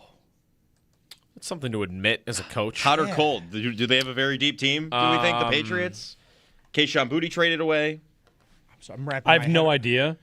It's just kind of odd to hear a head coach say, we don't have any depth. I'm wrapping my head around stink. that. Right. He's not quite saying that, but he kind of is. I would kind of feel like he's saying that if I was like the backup left guard. I'd be like, what do you mean? I'm bad? Yeah, I have no idea how. I think depth sometimes can be overrated because when you're going to backups, you're in trouble. You're in trouble. Anyways, and if your backups are really, really bad, you'll go get a 33-year-old veteran off the street that can do it. But I'm looking at the roster right now. Where would I say they're deep? I have no problem at all with him saying this. None. No? I think it's fine. I don't necessarily have a problem with it. It's interesting. Is it maybe wasn't his end in Tennessee like I can't get along with this GM. I hate this GM. We're done.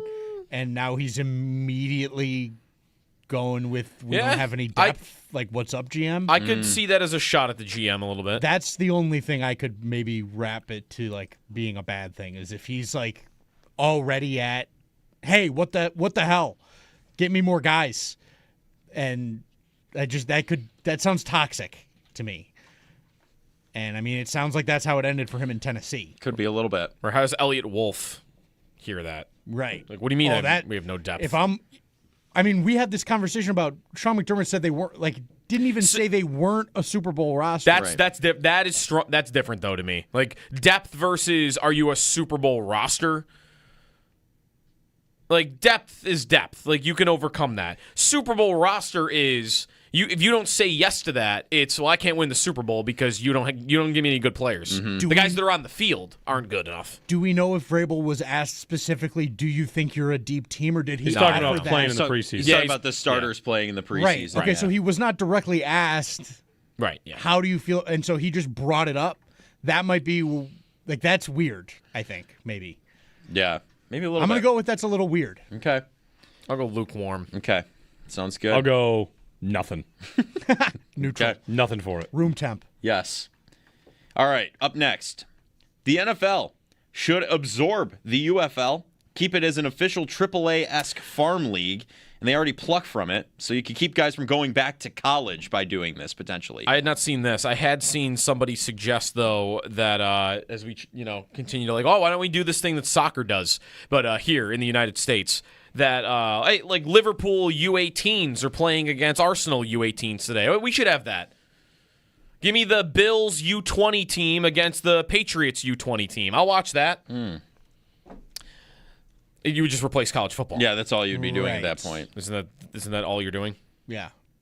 Just you have college football. You're asking the NFL to start spending millions and billions of dollars on the developmental league that doesn't make money, and they don't need to do it because it already exists for them. Right. Sure. And college is so profitable, you are not competing with that financially. No. Right. Mm-hmm. So I don't think. I think you just leave it. Yeah. Yeah. All right. I'm cold. Cold too. Yeah. Cold on that. All right.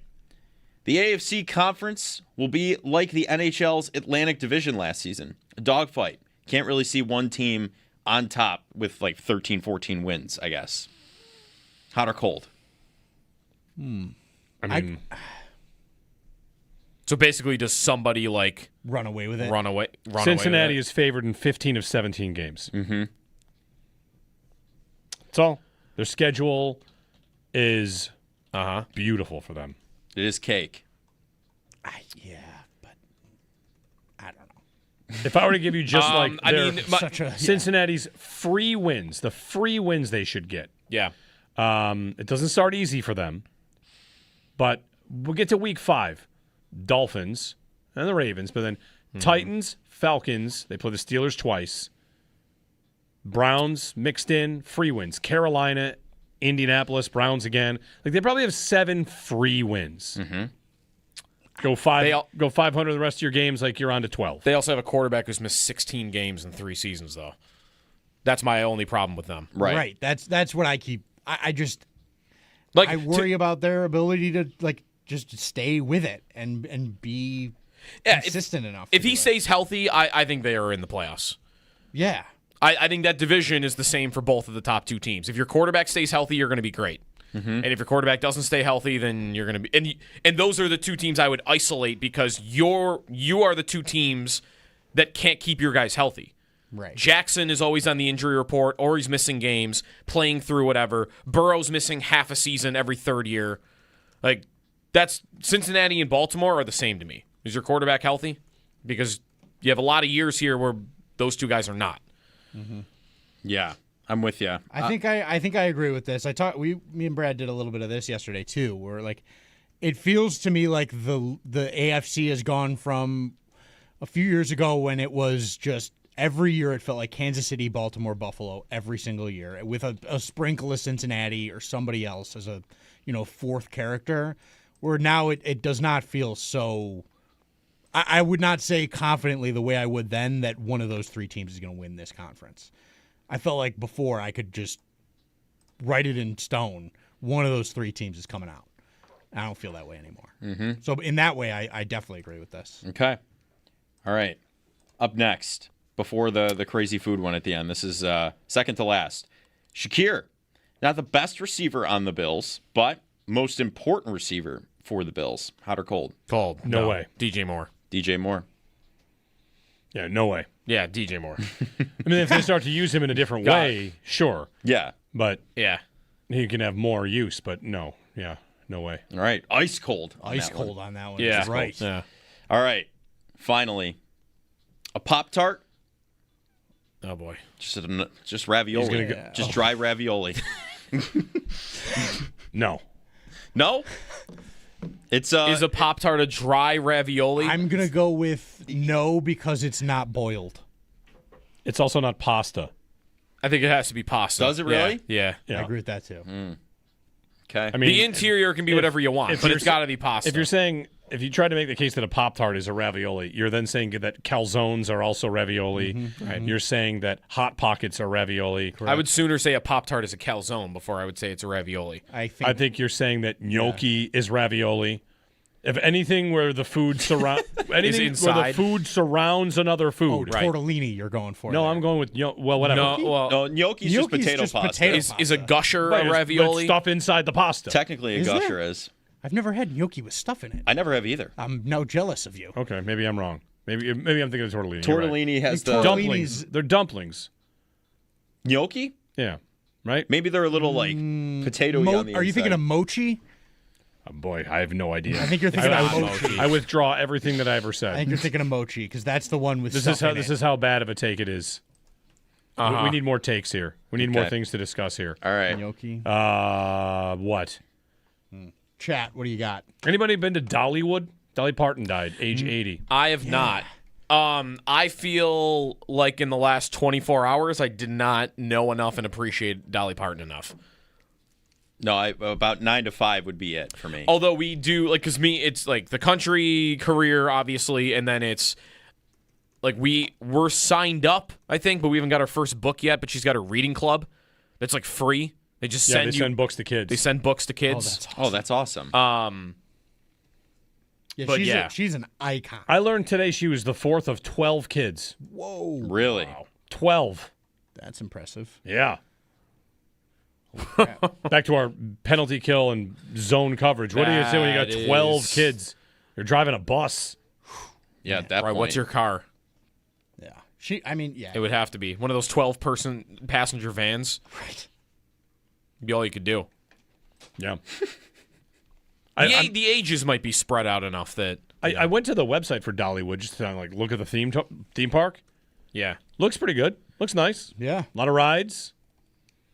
And didn't she start it just to like sort of prop her community up? Like that's Wait, there are rides at Dollywood? It's Like like a full-blown It's an amusement park. Yeah. There's Theme park. There's Dollywood Splash County Water Park. Oh, this isn't just like a museum and like it's a park. I thought the same thing too until I actually looked into it. It's a full blown amusement park. Oh yeah, okay. yeah, This it's water very cool. This water park looks pretty great. Mm-hmm. I'm in. How much is this? Where is it? It's in Tennessee. Yeah. Yep. Pigeon Forge, Tennessee. Yeah, look, we got the Wild Eagle Coaster. Okay. Summer Fun Pass is $135. That seems like a pretty good deal. Yeah, why not? I'll go to Right? Dollywood. Yeah. I'm in. I'm a little Next time the Bills play the Titans, do a little Dollywood You could. excursion Could do that. from Nashville. I'm in on that. What do we think about that Oreo chicken sandwich? Did we see that yesterday? I did see the Oreo chicken sandwich. I did see that. I don't want to talk about the Oreo. It's only in the China chains of that restaurant. Okay. So it's not Yeah, going to be KFC. here. KFC in China. Mm-hmm. I almost had. I'm so upset with myself. I had a live hot or cold. I was gonna see if you guys wanted to do. I have chicken and waffle flavored Oreos that I got. Sounds great. You have them? I do not have them. I was okay. going to bring them. That was going to be my whole thing for hot and cold today. One of them, but unfortunately not. So we'll have to do that later this week. I'll bring them in. I think that's worth a shot. Yeah. It's making my head hurt.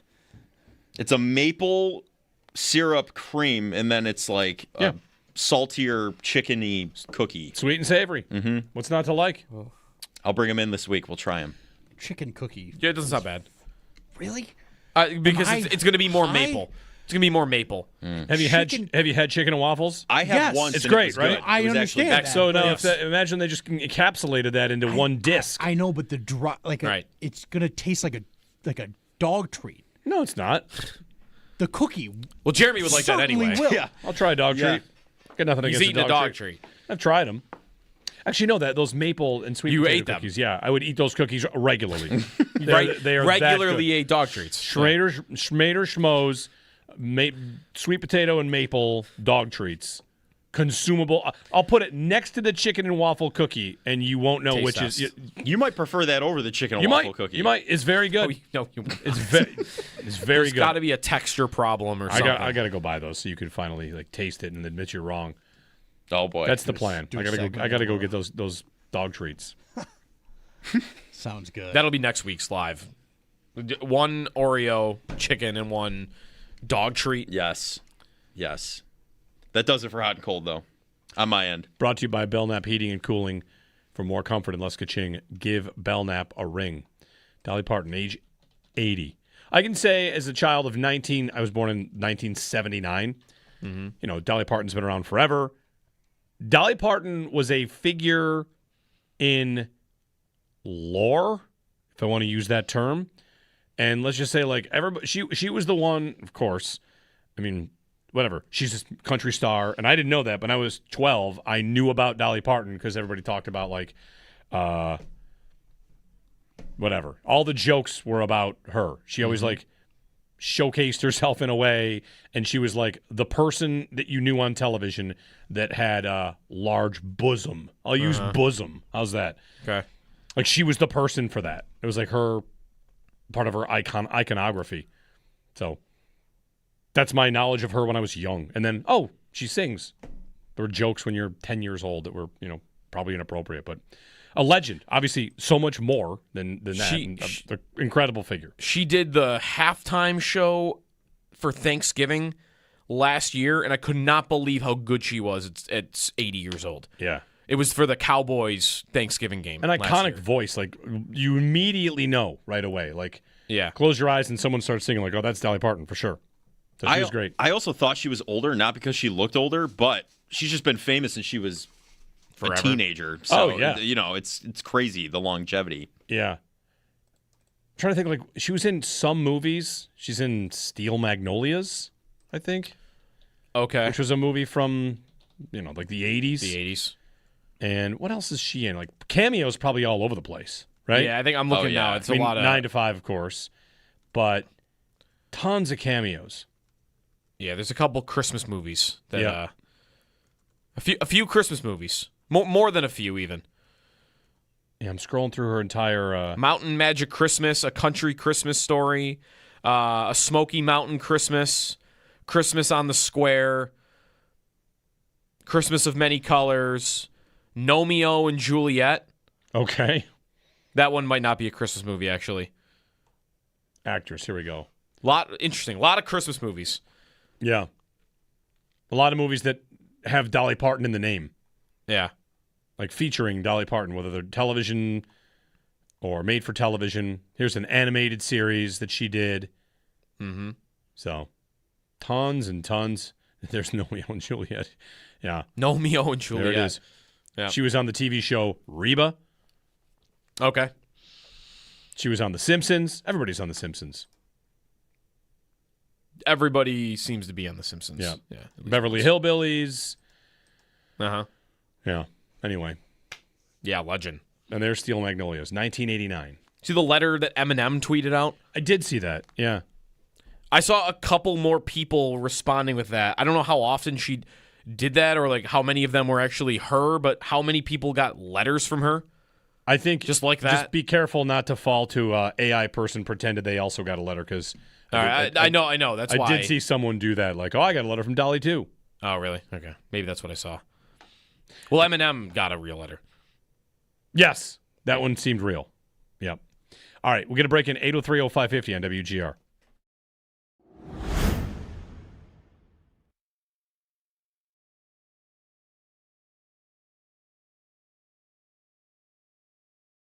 During the day, Elena Getzenberg reported that Alec Anderson has won the left guard job. So, how that plays out. I mean, is anybody really all that surprised? It felt like he might have been the leader in the clubhouse going in, and he ultimately is going to be their starting left guard. Yeah, there was a hot minute through camp where I thought maybe it would waver the other way, but you guys know that I've always believed it was Alec Anderson's job to lose, so to speak. To me, he was always they gave him the contract this year. He was a restricted free agent, but he didn't even get to the restricted free agency part. They basically said, we want you back.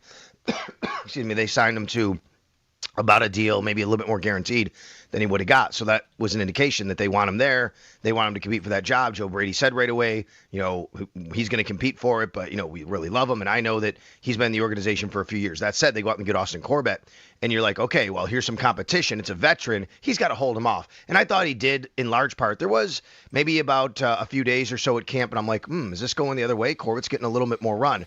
And but then once we got to last Jeremy week, Wood here for and Riverfront we really saw Auto Sales, Alec Anderson out there a little bit more with the ones, getting the more of the starters time, and then at practice, it was really trending that way. And the Bills apparently have made their decision, according to Elena, that is going to be Alec Anderson. Now, I wonder what this means for Austin Corbett. This does not guarantee him a spot on the roster. Now, we could say, oh, no, he's going to be on. That's fine. I mean, I'm not saying he's not going to make it. What I'm saying is, though, the Bills have some interesting decisions to make on their offensive line, and they have some younger guys, too. They may decide if Austin Corbett doesn't win the job, then, he's a veteran. Give him a chance to go somewhere else because we have young guys we like that we can just put out there that are a little cheaper anyway. You're talking about Chase Lunt. You're talking about Nick Broker. I think Amaj Reed Adams has played really well, I think, for them. He's a rookie. He's a 7th-round pick. So I don't know what this means long-term for Austin Corbett. We'll find out on Sunday.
9 to 5.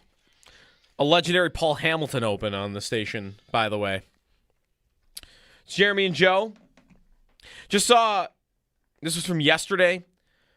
Chris Johnston from Sportsnet reported that this year in the NHL, all of the e-bugs, there's a new e-bug rule where every team will carry an emergency backup goalie, and those goalies can't have NHL experience of more than 80 pro games. They will be required to wear 00, which means Marty's going to have company. Sorry, Marty. On the 00 train. I wonder how he feels about it. Does that really count? Yeah. If you get into a game. Sure, you're right. Yeah. There will be goalies out there wearing 00 at some point, although I would like to reiterate again, it was very odd to me how much the Sabres talked about this rule at their end-of-season press conference because it has happened so infrequently. Right. Since they changed the e-bug rules in 2016, they've gone in 0.04% of NHL games. So it happens once every roughly 2,000 games. Yeah. I mean, it's pretty memorable when it does occur. David Right. Ayers is like a legend. But yeah, it is funny that they made I felt like they made a bigger deal out of it because it maybe gave them a good reason to have a third goalie rather than actually caring about how good their e-bug was. I don't think they really care about that. I think what it is they know now, well, I can have Colton Ellis on the team and there's sort of a justification for it and this makes sense. Whereas that was maybe not the case before. Yeah. So Marty will have company with 00. There's something very exciting happening out in the bistro right now in our office. This is the most office thing you can have. Oh, no. What's going on? Wait, let me guess. It's- What's the most? Oh, there's pizza. No. That's the most office. No, this is thing actually you can like Jelly bean again, guessing contest. office exciting. That's a great answer. Jelly bean guessing. About marshmallows, maybe. We did have one of those and recently. So this is kind of like that. I feel like working the morning shift, we don't always get the office stuff. This is an office thing. Out in the bistro, our studio here is in here. You walk out the hallway, sales offices and all that. There's a kitchen area with a hardwood floor. Yeah. They're going to change the hardwood floor, and there are 4 samples of flooring and Post-it notes on the flooring. We can vote. And you vote for the flooring you Let's want. go. Come on. Isn't that exciting? Let's go. And it's the best. It's 4. We're such adults. They're not right. Voting on flooring. They're not quite swatches because that's paint. What are these, like, whatever, tiles? There are 4 tiles. Yeah. And you're going to look Yeah. at the 4 of them and say, I don't know how different any of these 4 are. Oh, and that then is totally and then me. you're going to say, but you know what? But then this is definitely my choice. I voted confidently. Yeah, I'm So- not usually that way where I see 3 swatches of paint and they all look the same to me. I just give up. I pick one. They're all the same. They're all Right. green. That's We've got one hue difference This- here this- and like a shine there. Like this flooring is going to be like oak trail, hidden oak, right. woodsy It's oak. just big paint trying to right. sell me Big in all paint. these different colors. So make sure you vote. Oh, this would be big flooring. I'm very excited. It's really great. It says right there on the floor, post a note. Please vote for your favorite flooring. 4 swatches, and it's definitely down to 2. There's two out of 4. There's honestly looking at one of the ones that's empty, you feel like you'd be throwing your vote away. I was just going to say that we see the votes because it's just posted. So don't even bother. A little bit of a Sam The one on the Monson. left is getting no love, and if you write your name down, you're just wasting time. Yeah. Wow. Yeah. Well, I'm glad to see that I won't be throwing my vote away. Is there a tiebreaker situation also that needs to be determined out there? A flooring off, or something. I don't know. But anyway, very exciting. What an office thing to do. That's huge. No, we didn't get to vote on the carpet. We didn't. I do like it though. No, Yeah, I the do like it, carpet's too. good. Carpet's fine. Paint on the walls. We didn't vote on that either. No. Painted the walls a few months ago. Only some things are true democracy. Yeah. Flooring. It would have been flooring great though, is to under see that umbrella. 4 swatches of like white alabaster, ivory, and Eggshell. egg. You're like, which Yes. one do you want? Eggshell. Right. I feel like we did have an opportunity to vote between. Anyway, Did whatever. we? I don't know. Who knows? I wasn't involved. Rob in Hamburg quickly. Hey, Rob. Hey, yesterday Marty said that they're going to have salt and pepper shakers for Thanksgiving now for the Sabres. Yes. Yep. Are they going to do the black goat head jersey for pepper and the white goat head jersey for salt? The number one thing they should not do is they should not mix the logos. They should stick with one and decide. Yeah, you're more on that than I'm fine mixing the logos. I think you can go black and red for the black pepper shaker, and you can go white and with blue and gold. They don't match. They don't match. Agree. They're brothers. They're brothers, though. If they're gonna do the blue and like he mentioned, the caller mentioned the white goat head with the black and red goat head, the blue and white goat head. I feel like that could work because it's the same logo, just different colors. Sure, the same logo. But the different logos, those I match. think would be weird. The whole idea of a salt and pepper set is they have to match. I still like the S with the sword and then the P with the sword. The whole point of the salt and pepper shaker is that one of them is going to give me salt and the other one's going to give me pepper. If you don't want them to match, then don't get a set. The whole idea of a set is that it matches. But everyone knows that they're both the Sabres. Just have the salt thing from the store and the pepper thing from the store. Yeah. Why would you put them in new containers unless they match? I struggle to think there's going to be any black and red anything on this because the whole set has been the butter dish. All of that is blue and gold. Oh, it's going to be blue and gold. Mm-hmm. It's not even a. If you're trying to put a set together, they're not going to throw. I would just like to file an appeal that in this town, blue and gold and black and red do match. Oh man, they mean the same thing. No, man. Good luck Breaking color theory. We know what they mean. Good luck on that campaign. Yeah, have fun. In this town, we do things a little different. Hey, it was a little lengthy for a slogan, I think, for the year. By the way, is the black and red just staying forever? I think so. It feels like that. We're just good on that. How do you move it? I'm waiting for the NHL to start getting going on. Why would they not release one at a time? Hometown remix alternates. They're dumb, Joe. One at a time. They're going to release them all in some stupid post like on September 15th. Yeah. All right. And nobody's going to even know that it happened. Well, we'll know it happened because people love to complain about jerseys. That's true. I am one of those people that loves to complain about jerseys. There will be bad ones. Will they have reasons for choosing what they did? Yes. Just more like the NFL than, jerseys? Probably more than the NFL jerseys. Probably, more egregious. It's called, you think more than the Lions and then what the Nickel City jerseys were? It's called Hometown Remix. Yes. There's going to be so much, this is why we did this. I can't wait for the Bruins to roll out a jersey that I don't recognize as being any different. And, of course, like original 6 teams like that as well. What will Montreal do? They will not have a new jersey. All right. It is one of the things about if you're an old team, you're not supposed to do anything fun ever. What will they'll do something that they wore in 1925. Sure. Yeah. What will the Leafs do? The outline of the leaf will be a little different. Oh, right. Thanks. It looks like an older leaf now. So when the last time we had these with the what were they called? The reverse retro. Reverse retro. Yes, the reverse retros. When that happened, Montreal wore the same uniform they wear, but red was replaced by baby blue. Yeah. Okay. I remember back to those reverse retros. I think Florida had the best one. With the palm tree. Which ones with the palm tree? The Florida ones? I don't remember. They were like, navy? I think they were red, if I'm not like a maroon, if I'm not mistaken. It was bright blue. It was powder blue. Oh, was it? This is horrible. What are you talking about? These are the worst. My God. Look up the Panthers reverse retro jersey right now. Hold on, I'm on my way. Oh my goodness. Oh yeah, they're not good. I don't know what I'm doing here. Not good. Are you thinking of the leaked Hometown Remix Panthers jersey, which is pink? It's the same jersey but pink. Maybe, I don't know. I just remember liking the palm tree, but that might have been because something else had happened around that time. That is offensive. I can't even believe this. I'm ready to see the Sabres one. Yeah, same. Do we really think it's just going to be a blue and gold? Like, that can't be what it is. Yes. It's going to be that. I don't think it's that bad. If it really ends up being that. I mean, I think really it's lazy. want the Buffalo I think that's script. What that is. But, or something brand new. Just try something brand new. If it doesn't work, you get rid of it in 2 years. You get dunked on. Who cares? If we got something like the Bills did with the rivalry jerseys last season, a hometown cold front thing, that would be interesting. I would like them to maybe reinvent the wheel a touch here instead of just, we have this jersey. Let's just invert the colors to our home colors. Right. I think it's just lazy. Yeah, I hear you, but I think it's just with these things, like they don't want to stray too far from the IP and possibly mess anything up. So they just, stick with it and try and do something interesting without doing anything too interesting, I guess is the thing I would say. Joe Callie's babysitting excursion begins next. Begins. Extendo Sports after this.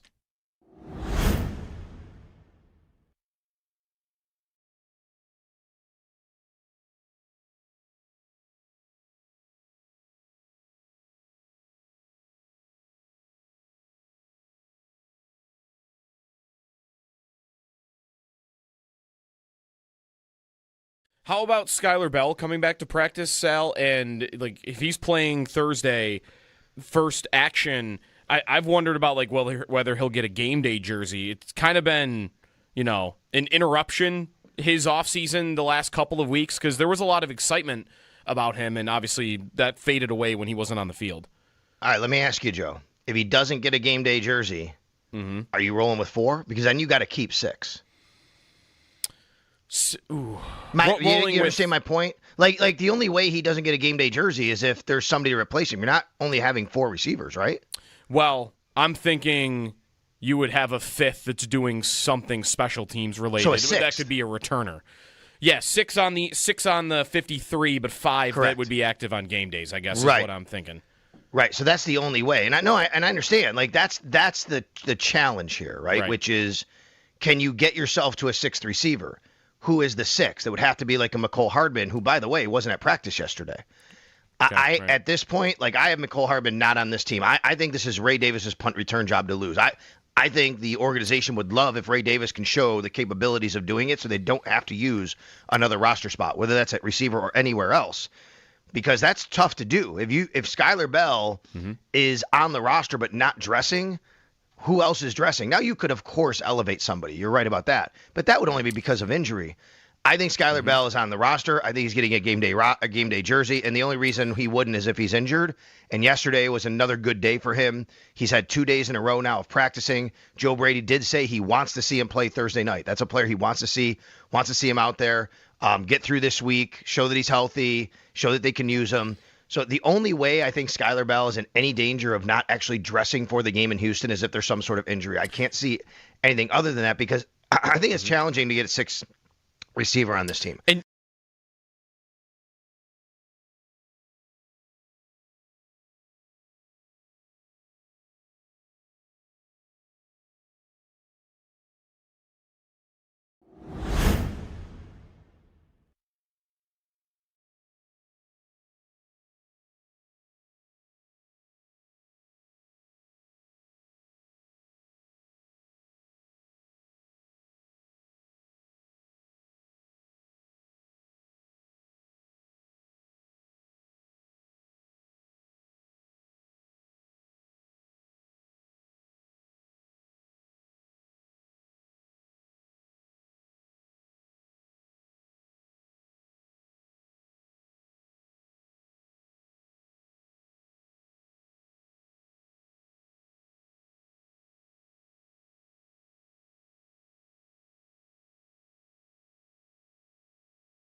I think it's a trick.